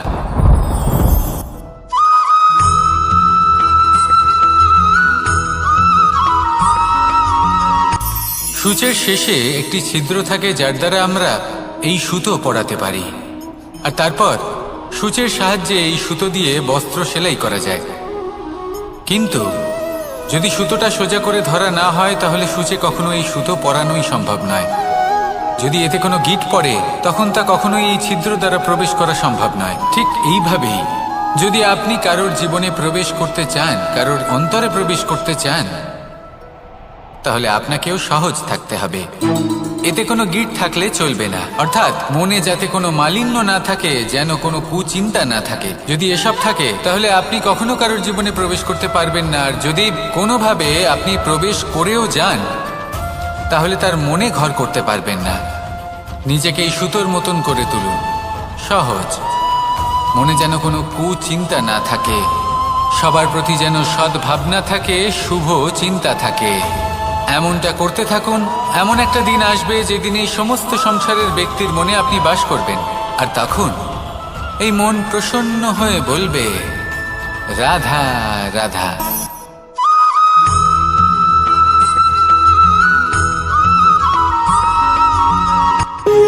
যখন মানুষের মৃত্যু হয় তখন কি হয়? অনেক সংখ্যক মানুষ শোক পালন করতে চলে আসেন। যে ব্যক্তি মৃত্যু লাভ করেছেন তার অনেক বস্তু থাকে যেগুলো তার প্রিয়, যেগুলো তিনি ব্যবহার করেছেন। তার শয্যা, তার বস্ত্র, তার আভূষণ সবকিছু তার থেকে বিচ্ছিন্ন করা হয় এবং খালি হাতে তাকে শ্মশানের উদ্দেশ্যে রওনা করা হয়। আমি আপনাকে এই প্রশ্ন করতে চাই, আপনি এই সংসারে কি অর্জন করেছেন? ধন সম্পত্তি, বস্ত্র, আভূষণ, এই সব কিছু যে আপনি অর্জন করেছেন, আপনার মৃত্যুর পরে তা আপনার থেকে দূর হয়ে যাবে। এর উত্তর হলো একটাই, আপনার কর্ম। শুধু সেটাই আছে যা একান্ত আপনার, আর শুধু সেটাই এই সংসার থেকে চলে যাওয়ার পরেও সংসারে জীবিত থাকবে। যদি আপনি দুষ্কর্ম করেন তাহলে এই সংসার আপনাকে একটি অনুচিত উদাহরণ হিসেবে মনে রাখবে যে এই ব্যক্তি খুব পাপী ছিল, অনুচিত কর্ম করতেন। যে পথে তিনি চলেছেন সেই পথে কারোর চলা উচিত নয়। সেখানেই যদি আপনি সৎকর্ম করেন তাহলে সংসার চিরকাল এটাই বলবে যে খুব ভালো মানুষ ছিলেন, সবাইকে ভালোবাসতেন, সবাইকে সাহায্য করতেন, আমার খুব প্রিয় মানুষ ছিলেন। এটাই হলো শ্রেষ্ঠ কর্ম। সেই জন্য জীবনে শুধুমাত্র ধন সম্পত্তি, আভূষণ এই সব অর্জন করতে গিয়ে নিজের মনোনিবেশ করবেন না। শ্রেষ্ঠ কর্ম করুন। সংসার থেকে চলে যাওয়ার পরেও এই কর্মই এই সংসারে আপনাকে জীবিত রাখবে। আসুন আমার সাথে ভালোবেসে বলুন, রাধা রাধা।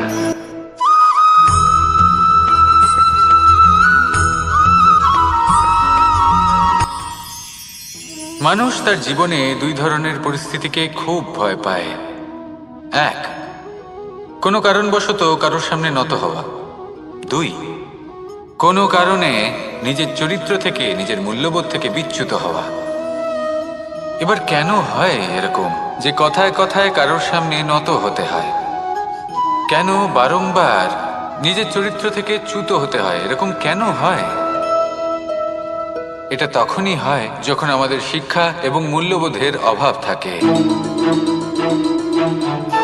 যদি মানুষের মধ্যে প্রকৃত শিক্ষা থাকে তাহলে এই সংসারে কোনো সময় এবং কারোর সামনেই নত হওয়ার কোনো প্রয়োজন নেই। যদি মানুষের মধ্যে মূল্যবোধ থাকে তাহলে তাকে নিজের মূল্যবোধ বা চরিত্র থেকে বিচ্যুত হতে হয় না, তা সে যাই হয়ে যাক না কেন। কোনো বালককে যদি জন্ম থেকেই সুশিক্ষার অধিকারী করা হয়, শিক্ষিত করা হয়, মূল্যবোধের অধিকারী করা হয়, তবে সে এই সংসারে এমন কর্ম করবে যাতে সে নিজেকে, নিজের পরিবারকে, সমগ্র সমাজকে গর্বিত করতে পারে। শিক্ষা লাভ করুন, মূল্যবোধ লাভ করুন এবং আমার সাথে ভালোবেসে বলুন, রাধা রাধা।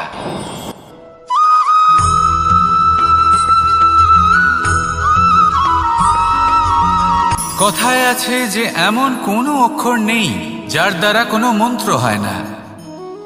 এমন কোনো বনস্পতি নেই যা নিজেই একটা ঔষধি নয়। পৃথিবীর এমন কোনো ব্যক্তি নেই যার মধ্যে কোনো যোগ্যতা থাকে না।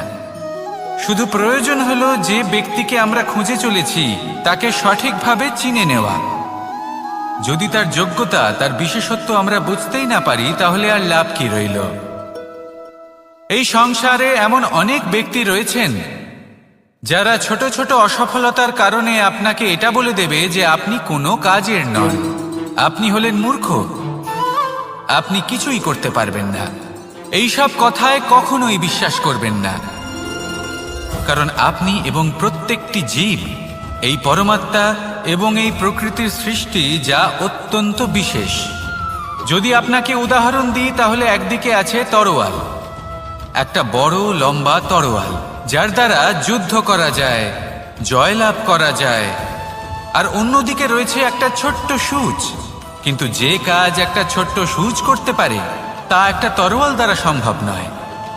এর অর্থ হলো এটাই যে প্রত্যেকটা রচনা অত্যন্ত অমূল্য এবং অত্যন্ত বিশেষ হয়। তাহলে বিশ্বাস রাখুন যে আপনি অত্যন্ত বিশেষ একজন, আর প্রেমের সাথে বলুন রাধা রাধা।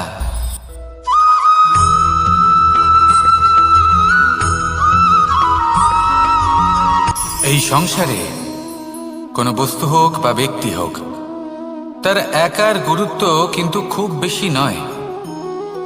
একটা উদাহরণ হিসেবে বৃষ্টির ফোঁটাকে ভেবে দেখুন। যদি একটি বৃষ্টির ফোঁটা হয় তাহলে তার খুব বেশি গুরুত্ব থাকে না, কিন্তু যখন সহস্র বৃষ্টির ফোঁটা মেঘের মধ্যে দিয়ে ঝরে পড়ে, তখন সেটা বর্ষার রূপ ধারণ করে। সেই বর্ষা যা এই প্রকৃতিকে শান্ত করে। সেইভাবেই পাথরের ছোট টুকরো, তার খুব বেশি গুরুত্ব থাকে না, কিন্তু যখন অসংখ্য পাথরের টুকরো একত্রিত হয় তখন তা পর্বতের আকার ধারণ করে। সেইভাবেই কিছু মানুষ যখন একত্রিত হন তখন তৈরি হয় পরিবার, কিছু পরিবার যখন একত্রিত হয় তখন তৈরি হয় সমাজ, যখন অনেক সংখ্যক সমাজ একত্রিত হয় তখন তৈরি হয় রাজ্য। এবার এই রাজ্যের সবথেকে গুরুত্বপূর্ণ ব্যক্তি হতে পারেন রাজা, কিন্তু তাও সেই রাজা একা কিছু করতে পারেন না। যুদ্ধ লড়ার সময় তারও নিজের সৈন্যদলকে প্রয়োজন পড়ে। কিন্তু এই সংসারে এমন একজন ব্যক্তি আছেন যিনি একাই সব কাজ করতে থাকেন, এবং সেই ব্যক্তি হলেন মা। আমাদের জীবনে একজন পিতার ভূমিকা কিন্তু নিঃসন্দেহে অমূল্য, কিন্তু আমাদের সকলের জীবনে যে ভূমিকা একজন মায়ের তা অন্য কারোর থাকে না। একজন মা একাই সন্তানকে বড় করতে পারেন, সংস্কারী করে তুলতে পারেন, তার জন্য পরিশ্রম করেন। আর এত কিছু কাজ করার পরেও তার কাজের জন্য তিনি প্রশংসা অবশ্য পান না। উল্টে যদি সেই সন্তান অনুচিত পথে চালিত হয়, অনুচিত কর্ম করে, তখন সেই মাকেই অপবাদের পাত্র হয়ে উঠতে হয়। আমাদের জীবনে মায়ের যোগদান কতটা সেটা বুঝুন। আপনাকে বড় করে তোলার জন্য উনি কতটা পরিশ্রম করেছেন সেটা বুঝুন। আজ থেকে, এখন থেকে, এই মুহূর্ত থেকে মাকে সম্মান করতে শিখুন। যখন সময় পাবেন, যখন সুযোগ হবে, তখন তার প্রশংসা করুন, ওনারও ভালো লাগবে। আর মায়ের এই মমতার জন্য, তার এই ভূমিকার জন্য আসুন সবাই মিলে আমরা তাকে প্রণাম করি, আর সকলে মিলে ভালোবেসে বলি রাধা রাধা।